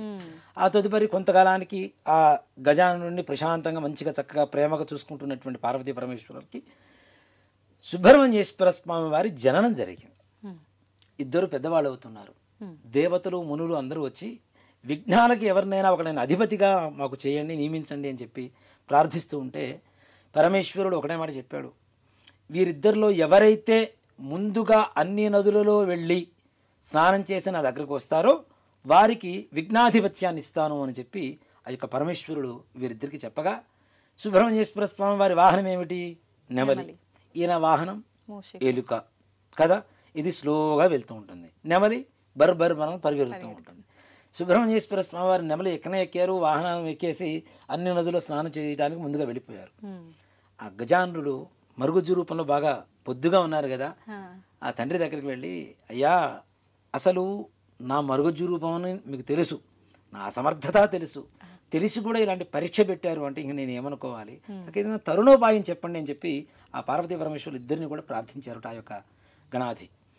అంతటా ఆ పరమేశ్వరుడు నాయన నారాయణ మంత్రాన్ని ఏదైతే అష్టాక్షరి ఓం నమో నారాయణాయ అనేటువంటి అష్టాక్షరి మంత్రం ఉంటుందో ఆ మంత్రాన్ని స్మరిస్తే చాలు నువ్వు ముల్లోకాల్లో స్నానం చేసినటువంటి అన్ని నదుల్లో స్నానం చేసినటువంటి పుణ్య ఫలితం లభిస్తుందని చెప్పారు. అంతటా ఆ గజానుడు ఏం చేశాడు, నారాయణ మంత్రం చదువుకుంటూ ప్రత్యక్ష దైవాలైనటువంటి తల్లిదండ్రులకి ప్రదక్షిణ చేస్తూ ఉన్నారట. మనం చాలామంది అంటే కథగా కాకుండా నేను చెప్తున్నానమ్మా, చాలామంది వినాయకుడికి పూజ చేస్తున్నాం అంత పత్రిక తీసుకొస్తున్నాం, అన్ని లడ్లు నైవేద్యం పెడుతున్నాం, ఇన్ని మోదగాలను నివేదన పెడుతున్నాం, 9 రోజులు చేస్తున్నాం, భజనలు చేస్తున్నాం, పూజలు చేస్తున్నాం అని చెబుతున్నాం. వినాయక చవితి చెయ్యాలి అంటే చేస్తున్నాము అంటే వినాయకుడు ఏం చేశాడో అది మనలో నింపుకోవాలి. తల్లిదండ్రుల్ని దైవంగా చూశారు కాబట్టి మనం కూడా వినాయకుడిలాగా మారాలి. అదే వినాయకుడికి వ్రత కథ యొక్క పరమార్థం. అసలు మనం తల్లిదండ్రులను పూజించండి అని చెప్పడమే వినాయకుడు చెప్పినటువంటి పరమార్థం, ఈ కథలో ఉండేటువంటి పరమార్థం. కాబట్టి ఆ తల్లిదండ్రులకి ఇద్దరికి కూడా చక్కగా ప్రదక్షిణాలు చేస్తూ ఉన్న సమయంలో ఈ సుబ్రహ్మణ్యేశ్వర స్వామి వారు ఏ నది దగ్గరికి వెళ్తే స్నానానికి వెళ్తూ ఉంటారో గణపతి ముందుగానే ఆ నదిలో స్నానం చేసి ఆయనకి ఎదురుగా వస్తున్నారు. తల్లిదండ్రులకు ప్రదక్షిణ చేస్తున్నటువంటి ప్రభావం నారాయణ మంత్ర ప్రభావం చేత అంతటా సుబ్రహ్మణ్యేశ్వర స్వామి వారు అన్ని నదుల్లో స్నానం చేసి ఈ కైలాసానికి చేరుకునేసరికి గజానుడు అక్కడే ఉన్నాడు. అన్నీ కంప్లీట్ చేసి నాకంటే ముందు వచ్చారు కాబట్టి ఆయనకే ముందుగా ఈ విఘ్నాలకు అధిపతిగా ఆయనే చేయండి అని చెప్పారు. భాద్రపద శుద్ధ చవితి రోజున ఈ గజానుడికి విఘ్నాలకి అధిపతిగా చేసి ఆయనకి విఘ్నేశ్వరుడు అనేటువంటి నామకరణం చేశారు. అంతటా ప్రపంచం మొత్తానికి ఉండేటువంటి విఘ్నానికి అధిపతిగా ఉండేటువంటి విఘ్నేశ్వరుడికి ఆ రోజున అందరూ పూజ చేస్తారు కదా. కుడుములు, ఉండ్రాళ్ళు, లడ్డూలు, కొబ్బరి అలానే పండ్లు, ఫలాలు అనేక రకాలుగా నివేదనలు పెడితే ఆయన కడుపులో పట్టినన్ని పట్టించుకొని కొన్ని తన వాహనమైనటువంటి ఎరుకకిచ్చి కొన్ని చేత ధరించి చక్కగా పట్టుకొని కైలాసానికి వచ్చారట. తల్లిదండ్రులు చూశారు. అదే రోజున ఇప్పుడు పట్టాభిషేకం చేసినప్పుడు తల్లిదండ్రులకు నమస్కారం చేయాలి కదా. కాబట్టి నమస్కారం చేద్దాము అని చెప్పి కిందకి ఇలా వంగుతూ ఉంటే పొట్ట కింద కనుక్కుంటేనేమో కాళ్ళు పైకి వెళ్తున్నాయి, కాళ్ళు కింద పెడితేనేమో పొట్ట అందటం లేదు. సో అంత భారీ విగ్రహం కావడం చేత వినాయకుడు అలా కష్టపడుతున్నటువంటి ప్రయాసపడుతున్నటువంటి సమయంలో ఆకాశంలో ఉన్నటువంటి చంద్రుడు, ఆకాశం కూడా కాదు, ఓ మాట చెప్పాలంటే సాక్షాత్ పరమేశ్వరుడికి నెలవంక శిరస్సులో ఉంటుంది కాబట్టి ఆయన శిరస్సు ఉన్నటువంటి ఆ నెలవంక చంద్రుడు చూసి ఈ వినాయకుడిని చూసి నవ్వేట. ఇప్పుడు మనిషికి మన దృష్టి దోషాలు అని చెప్పి చూస్తూ ఉంటాం. ఇప్పటిది కాదు, దేవతలకు కూడా తప్పలేదు, మనుషులకే కాదు దేవతలకు కూడా తప్పలేదు. అంటే కన్ను పడితే, దృష్టి పడితే ఏదైనా సరే, నరుడు దృష్టి పడితే నలరాయన నుగ్గైపోతుంది అంటాం కదా. అలాగే చంద్ర దృష్టికి ఆయన పొట్ట పగిలి ఆయన పొట్టలో ఉన్నటువంటి కుడుములు, ఉండ్రాళ్ళు, పండ్లు, ఫలాలు, ఈ కొబ్బరి ఇవన్నీ కూడా ఆ ప్రదేశం అంతా కూడా డొర్లుతూ ఉన్నాయిట. ఇది చూసినటువంటి పార్వతీదేవికి చాలా కోపం వచ్చింది. అరే నా కుమారుని చూసి నువ్వు నవ్వుతావా అని చెప్పి, నిన్ను ఎవరైతే చూస్తారో వాళ్ళు నీలాప నిందలకు గురవుతారు అని చెప్పి పార్వతీదేవి శాపం ఇచ్చింది. ఈ సమయంలో సప్త మహర్షులు యాగం చేస్తూ ఉన్నారు. యాగం చేస్తూ ఉంటే అగ్నిదేవుడికి సప్త మహర్షుల భార్యల మీద కోరిక కలిగింది. ఆ సంగతి అరుంధతి తెలుసుకుని ఆమె రూపం తప్పించి మిగిలిన 6 పత్నుల రూపమంతా కూడా ఆవిడే అవతరించి వాళ్ళందరికీ కూడాను, వాళ్ళందరూ ఇక్కడే ఉన్నారు, ఋషిపత్నులు మాత్రం ఋషులతో ఉన్నారు. కానీ ఒక అగ్నిదేవుడితో ఉండేటువంటి ఈ 6 మాత్రం ఋషిపత్నుల రూపంలో అరుంధతీదేవి మాత్రమే ఆ రూపాన్ని అక్కడ కలుగజేసింది మాయా రూపంలో. ఇది చూసినటువంటి ఋషులందరూ కూడాను మా భార్యలే ఆయన దగ్గర ఇలా ఉన్నారు అని చెప్పి చాలా ఎడబాటు చేసుకున్నారు ఇద్దరు కూడా, భార్యాభర్తలంతా, ఋషిపత్నులందరూ కూడా. ఈ సమయంలో అరుంధతి వచ్చి వాళ్ళెవరూ కూడా నిజమైన రూపాలు కాదు, నా మాయ వల్ల కలిగినటువంటిది అని చెప్పి వారికి చెప్పిన తర్వాత వారికి ఈ శాపం ఉపశమనం కలిగింది. ఇదంతా కూడా ఎందువల్ల జరిగింది అంటే ఈ ఋషిపత్నులందరూ కూడాను చంద్రుని చూసినటువంటి కారణం చేతనే ఈ యొక్క శాపం కలిగింది. వాళ్ళకి నీలాప నిందలు వచ్చినాయి కదా, భర్త నుంచి ఎడబాటు అయింది కదా. అలా ఋషులకు కూడా ఆ నీలాప నిందలు తప్పలేదు. కాబట్టి ఈ ఋషులు దేవతలందరూ కూడాను పార్వతీదేవి దగ్గరికి వచ్చి ఆ మృతి చెందినటువంటి ఆ బాలుణ్ణి ప్రాణశక్తితో లేపి, తల్లి ఈ చంద్రుడిని చూడకుండా ఉండడం అనేది చాలా కష్టమైనటువంటి పని, కాబట్టి చంద్రుడిని చూసిన నీలాప నిందలు తొలగేటువంటి మార్గం ఏదైనా చెప్పండి అని చెప్పింది. ఆవిడ ఏ రోజైతే నా కుమారుడికి ఈ రకమైనటువంటి అవమానం జరిగిందో భాద్రపద శుద్ధ చవితి నాడు మాత్రం ఎవరూ చంద్రుడిని చూడరాదు, ఆ రోజున చూస్తే నీలాప నిందలు కలుగుతాయని చెప్పి పార్వతీదేవి ముందు ఇచ్చినటువంటి శాపానికి ఉపశమనం ఇచ్చిందిట. అంతటా అందరూ కూడాను భాద్రపద శుద్ధ చవితి రోజున వినాయకుడిని పూజ చేస్తున్నారు. చక్కగా ఆ రోజున మాత్రం చంద్రుడిని చూడకుండా అందరూ ఉండిపోతూ ఉన్నారు. ఇలా కొంతకాలం జరుగుతుంది. ఇది యుగాంతరాలలో జరుగుతున్నటువంటి కథ అనేటువంటిది కూడా మనం గుర్తించాలి. అది ఎప్పుడో కైలాసంలో పార్వతీ పరమేశ్వరుల మధ్యలో జరిగినటువంటి కథని మరలా ద్వాపర యుగం దాకా వచ్చింది.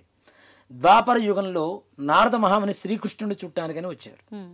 వచ్చి ఈరోజు భాద్రపద శుద్ధ చవితి కాబట్టి ఈరోజు చంద్రుని ఎవరిని చూడవద్దు అని చెప్పి చెప్పగా ఆ శ్రీకృష్ణుడు కూడా నగరంలో అందరికీ చెప్పి సాడింపు వేయించాడు.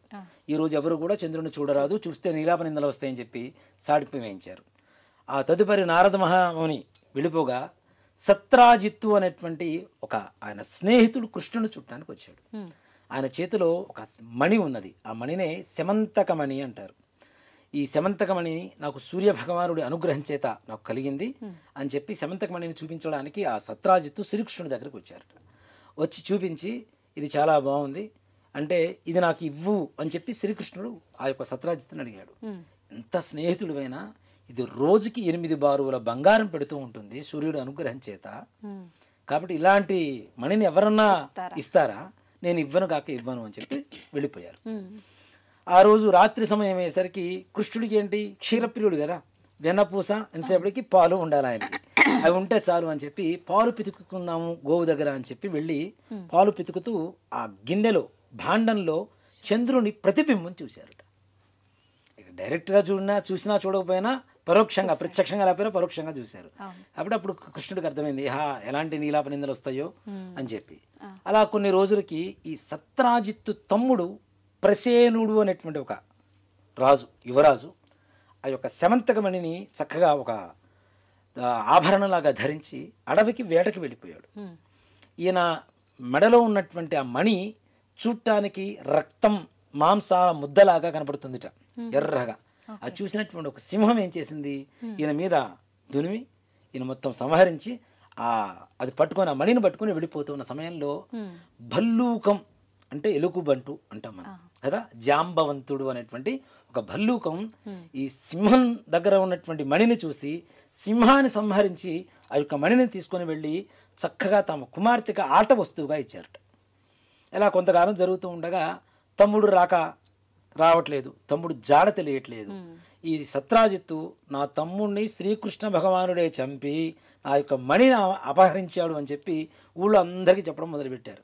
అది విన్నటువంటి శ్రీకృష్ణుడు ఆ రోజు నేను ఆ చంద్రుని చుట్టం వల్లనే నాకు ఇట్టి శాపం వచ్చింది, లీలాపనిందలు వచ్చినాయి, వీటిని నేనే బాపుకోవాలి అని చెప్పి ఆ ప్రసేనుడు వెళ్ళినటువంటి అడవి మార్గం ద్వారా వెళుతూ ఉంటే కొంత దూరం ప్రయాణం చేసేసరికి ప్రసేనుడి కళేవరం అస్థిపంజరం కనబడింది. అక్కడి నుంచి సింహపు కాలి జాడలు, సింహం నడుస్తుంటే కాలి జాడలు పడుతుంటాయి కదా అడుగులు, ఆ అడుగులు నడుచుకుంటూ దాన్ని అనుసరించుకుంటూ వెళ్తే అక్కడి నుంచి సింహం సంహరింపబడింది. అక్కడి నుంచి భల్లూకం ఎలుగుబంటూ ఈ కాలి జాడలు కనబడేట, వాటిని కూడా అనుసరించుకుంటూ వెళ్ళిపోతే ఒక గుహ కనపడింది. ఆ గుహ లోపలికి వెళ్ళిన తర్వాత ఒక అమ్మాయి దగ్గర ఈ యొక్క శమంతకమణి కనబడింది. అది తీసుకుందామని చెప్పి దగ్గరికి వెళ్తూ ఉంటే అమ్మాయి గట్టిగా అరిచేసరికి లోపల ఉన్నటువంటి జాంబవంతుడు వచ్చి యుద్ధాన్ని చేస్తూ ఉన్నారట. ఇద్దరు యుద్ధం చేస్తున్నారు. ఇలా 28 రోజుల పాటు యుద్ధం జరిగింది. ఇలా కృష్ణుడి మీద పడి యుద్ధాన్ని చేస్తూ ఉన్నారట జాంబవంతుడు. ఇలా 28 రోజుల పాటు యుద్ధం జరిగింది. ఈ యుద్ధంలో జాంబవంతుడు మొత్తం క్షీణహీనుడైపోయాడు, ఉన్న బలమంతా కూడా తగ్గిపోయింది. అప్పుడు ఈ యొక్క జాంబవంతుడు కనిపించింది, నాయనా నువ్వు ఎవరో కాదు, నా శ్రీరామచంద్రమూర్తివే. త్రేతాయుగంలో నా మీద ఉన్నటువంటి ప్రేమ వాత్సల్యాలతో ఏదైనా ఒక వరం కోరుకో అంటే నీతో ద్వంద్వ యుద్ధం చేయాలని చెప్పి అప్పట్లో వరం కోరుకున్నాను. అది కాలక్రమేపీ జరుగుతుందని చెప్పి మీరు అప్పుడు వరం ఇచ్చారు. ఇన్ని రోజులు యుద్ధం చేశాను అంటే మీరు సాక్షాత్ నా శ్రీరామచంద్రమూర్తి అని చెప్పి నేను ఎరింగితిని, కాబట్టి నన్ను రక్షించు నాథ అని చెప్పి ప్రార్థిస్తే ఆ యొక్క ప్రేమతో ఆ శ్రీకృష్ణ భగవానుడు ఆయన యొక్క శరీరానంతా కూడా అలా నిమిరారుట. ఆయనకు ఉండేటువంటి గాయాలన్నీ కూడా తగ్గిపోయి మరలా శక్తివంతుడయ్యాడు. అప్పుడు జాంబవంతుడు ఎందుకోసం వచ్చారు ఏమిటి అంటే ఇలా జరిగింది అని చెప్పి ఆ వృత్తాంతం అంతా కూడా చెప్పిన తర్వాత ఆ యొక్క శమంతకమణినే కాకుండా ఆయన కుమార్తె అయినటువంటి జాంబవతిని కూడా ఆయనకి ఇచ్చి పంపించి వేశారు.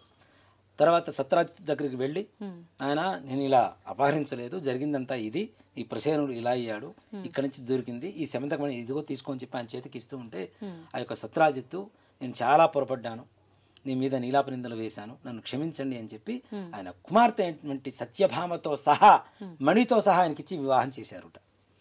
అంతటా ఆ శ్రీకృష్ణుడు ఉన్నటువంటి నీలాపనిందలన్నీ కూడా బాపుకున్నారు. ఈ మహర్షులు దేవతలందరూ కూడా మరలా ఆయన దగ్గరికి వెళ్ళి శ్రీకృష్ణుడి దగ్గరికి నువ్వు అన్నీ తెలిసిన వాడివి కాబట్టి నువ్వు ఈ నీలాప నిందలు నియంత్రణ నువ్వు బాపుకున్నావు.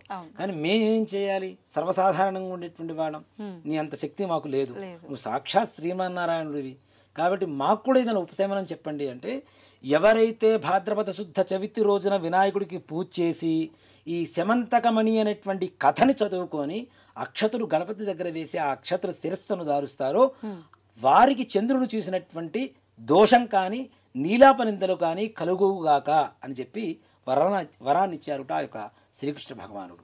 ఈ విధంగా వినాయక చవితి రోజున శమంతకమణి వ్రత కథను చదువుకున్న విన్న సకల దోషాలు పోతాయి. కాబట్టి అందులో ఇంకోటి ఏంటంటే, ఎవరైతే మానసికమైనటువంటి అస్థిమితత ఎక్కువగా బాధలు పడుతున్నారో అలాంటి వారు ఈ శమంతకమణి కథని వినడం చేత ఇక్కడ కేవలం ఎక్కువగా చంద్రుడితోనే ప్రధానంగా ఉంది.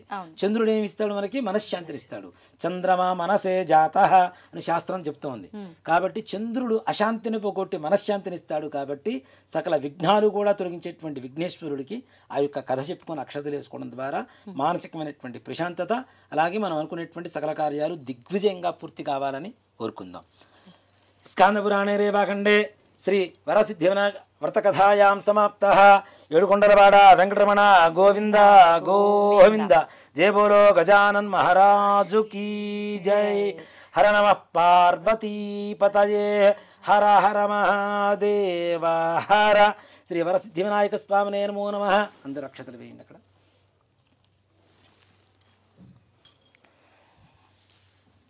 ధ్యానావాహనాది షోడశోపచార పూజాం సమర్పయామి.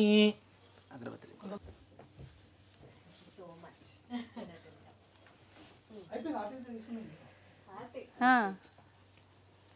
పైన వద్దు, పాదాల మీద ఆయన ఎత్తి చేయబెట్టకూడదు కదా. అయిపోయిందా శ్రీకాంత్? వనస్పత్యుర్హైర్దివ్యేనానాగంధైస్ప్రవదేవానాం ధూపోయం ప్రదుష్యతాం. శ్రీ వరసిద్ధి వినాయక స్వామినే నమో నమః. ధూపమాఘ్రాపయామి. దీపారాధన నమస్కారం చేసుకోండమ్మా. సాధ్యం త్రివృత్తి సంయుక్తం వన్నినా యోజితం ప్రియం గృహాణ మంగళం దీపం త్రైలోక్యం దివ్రావః. భక్త్యా దీపం పరిత్యామ దేవాయ పరమాత్మనే త్రాహి మాన్ గాద్ఘోరా దివ్య జ్యోతిర్నమోస్తుతే. సాక్షాత్ ప్రత్యక్ష దీపం దర్శయామి. కొద్దిగా నీడు అక్కడ చూపించేసి ప్లేట్లు వదిలిపెట్టేసాడు అమ్మా. ధూపదీపాంతరం శుద్ధ ఆచమనీయం సమర్పయామి. నైవేద్యం మీ వినాయక చవితి కూడా తినకూడదని పెట్టేస్తున్నారు ముందుగానే ఆయనకి అన్ని రకాలు.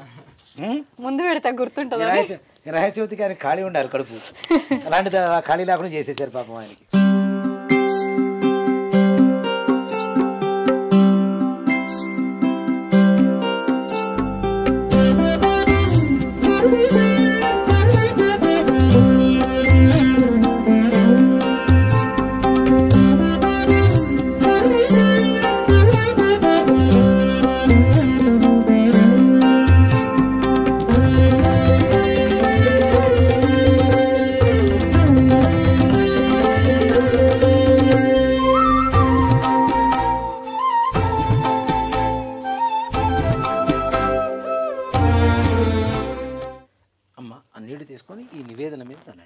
ఓం భూర్భువస్సువః ఓం తత్సవితుర్వరేణ్యం భర్గో దేవస్య ధీమహి ధియో యో నః ప్రచోదయాత్.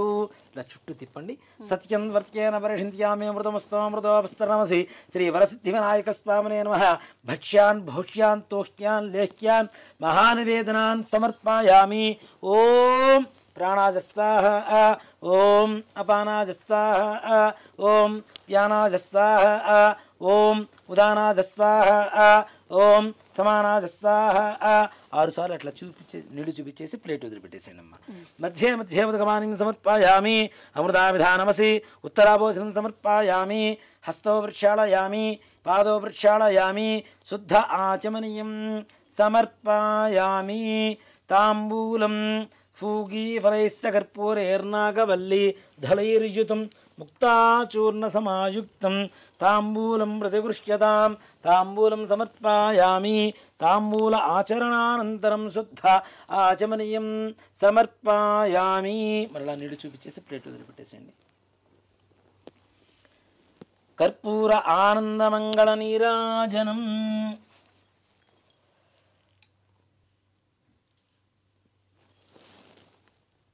ఓం సంరాజించ విరాజించాభిశ్రీర్యాజనో గృహే లక్ష్మీరాష్ట్రస్తయా ముఖే తయామాసకందృజామసి హిరణ్యపాత్రం మధా పూర్ణం దధాతి పథవ్యోసానీతి ఏకదా బ్రహ్మణ ఉపహరతి ఏకదైవ యజమాన ఆజస్తేజో దధాతి కర్పూర ఆనందమంగళ నీరాజనం దర్శయామి. నీళ్లు అలా చూపించేసి ప్లేట్ వదిలిపెట్టేసేయండి. నీరాజనానంతరం శుద్ధ ఆచమనీయం సమర్పయామి నమస్కరోమి. జై శ్రీమద్రమారమణ గోవింద. దివ్య సువర్ణ మంత్ర పుష్పాంజలిం సమర్పయామి. విశ్వేశాయ నమో నమః.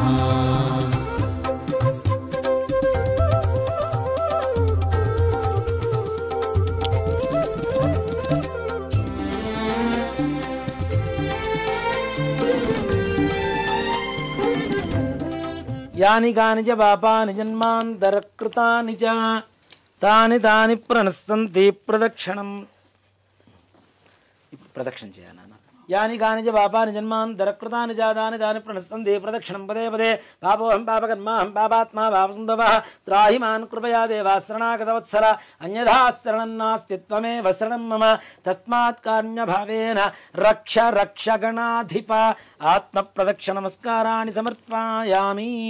ఛత్రమాచ్ఛాదయామి చామరం వీజయామి నృత్యం దర్శయామి గీతం శ్రావయామి ఆందోళికానారోహయామి గజానారోహయామి అశ్వానారోహయామి సకడానారోహయామి సమస్తరాజోపచార శక్త్యోపచార భక్త్యోపచార పూజాం సమర్పయామి.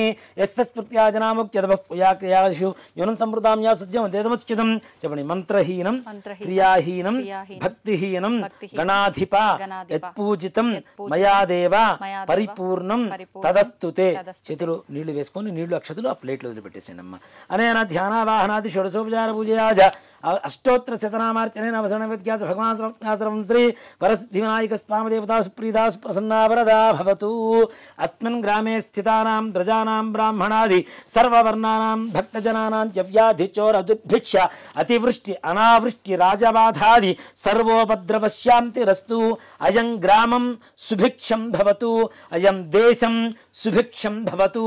సర్వే జనాః సుఖినో భవంతు సమస్త సన్మంగళాని భవంతు. సత్యాః సంతు యజమానస్య కామాః రోచనో రోచమానః శోభనః శోభమానః కళ్యాణః బ్రాహ్మణవాక్స్యం సత్యోస్తు తథాస్తు. శ్రీ వరసిద్ధివినాయక స్వామి దేవతా ప్రసాదం యజమాన్యస్య శిరసా గృహ్ణామి. ఓం పర్యాప్త్యానంతరాయాయ సర్వస్థోమోతిరాత్రముత్తరమహద్భవతి సర్వస్యాప్యై సర్వస్యతిత్యై సర్వమేవ తేన ఆప్నోతి సర్వం జయతి. శ్రీ వరసిద్ధి వినాయక స్వామి దేవతానుగ్రహ ప్రసాద సిద్ధి ద్వారా సకల కార్యేషు సర్వత్ర దిగ్విజయతా ఫల సిద్ధిరస్తు.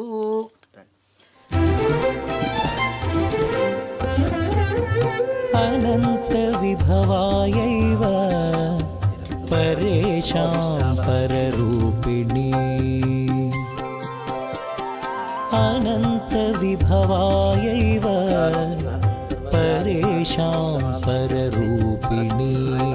శివపుత్రాయ దేవాయ గుహాగ్రజాయ తే నమః.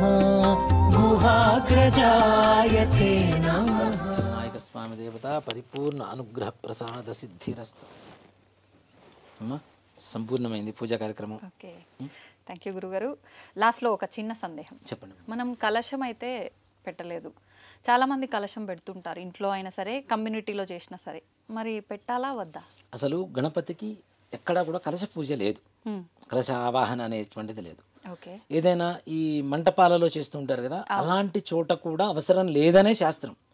కానీ ఏంటి అంటే వాళ్ళకి ఎక్కువసేపు చేయించుకోవాలని ఒక తాపత్రయంతో ఈ నవగ్రహ మండపారాధన ఈ కలశం అనేది పెడుతున్నారు. కానీ అసలైతే శాస్త్ర ప్రకారం గణపతికి ఎక్కడా కలశ ఆవాహన చేసి పూజ చేయాలనేది ఏ శాస్త్రాల్లో కూడా, అంటే మనకి ఈ గణపతి నవరాత్రులలో భాద్రపద శుద్ధ చతుర్థి రోజు వచ్చేటువంటి వినాయక చవితి పూజలో మాత్రం ఎక్కడా లేదు.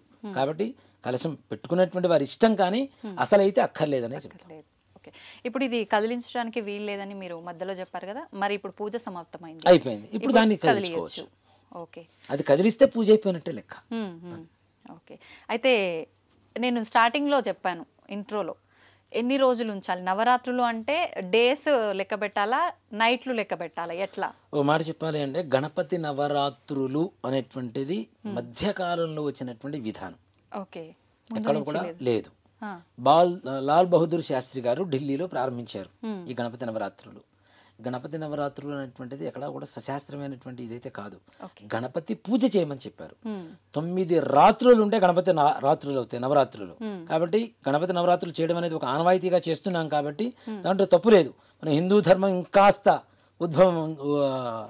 పునరుద్ధరణ జరుగుతుంది కాబట్టి నవరాత్రులు అంటే 9 రాత్రులు కావాలి. 10వ రోజు పొద్దున ఏదైతే ఉంటుందో ఆ రోజున ఉద్వాసన చెప్పాలి. అది కూడాను మంగళవారం శుక్రవారం కాకుండా ఉంటేనే, మంగళవారం శుక్రవారం అయితే 10 రాత్రులైనా పూజ చేసి 11వ రోజు పొద్దున తీయవచ్చు. ఇంట్లో పూజ చేసుకుంటాం. మరుసటి రోజు పొద్దునే శుక్రవారం కానీ మంగళవారం కానీ వచ్చింది, కానీ ఆ రోజున తీయకుండా 3వ రోజు తీసుకోవచ్చు. దాంట్లో ఏమాత్రం కూడా అభ్యంతరం లేదు. సంతోషం గురుగారు, చాలా చక్కగా జరిపించారు పూజ. అందరికీ అర్థమయ్యే రకంగా చక్కగా కథ కూడా వివరించారు, పూజా విధానం కూడా చక్కగా వివరించారు, చేశారు. ధన్యవాదాలు గురుగారు. శ్రీమాత్రే నమః. శ్రీ గురుభ్యో నమః. చూసారు కదండి పూజ అయితే ఏ రకంగా జరిగిందో. మీరందరూ కూడా ఎటువంటి సందేహం లేకుండా, నాకు తెలిసినంత వరకు నాకున్న సందేహాలు మీలో కొంతమంది కూడా ఉన్నాయని అనుకుంటున్నాను. ఆ సందేహాలు కొంతవరకు నివృత్తి అయ్యాయని అనుకుంటున్నాను. మీరందరూ చక్కగా ఈ వీడియో ఆన్ చేసి పెట్టుకొని ఎవరికి వాళ్ళు పూజ చేసుకోవచ్చు. అందరికీ మరొకసారి వినాయక చవితి శుభాకాంక్షలు.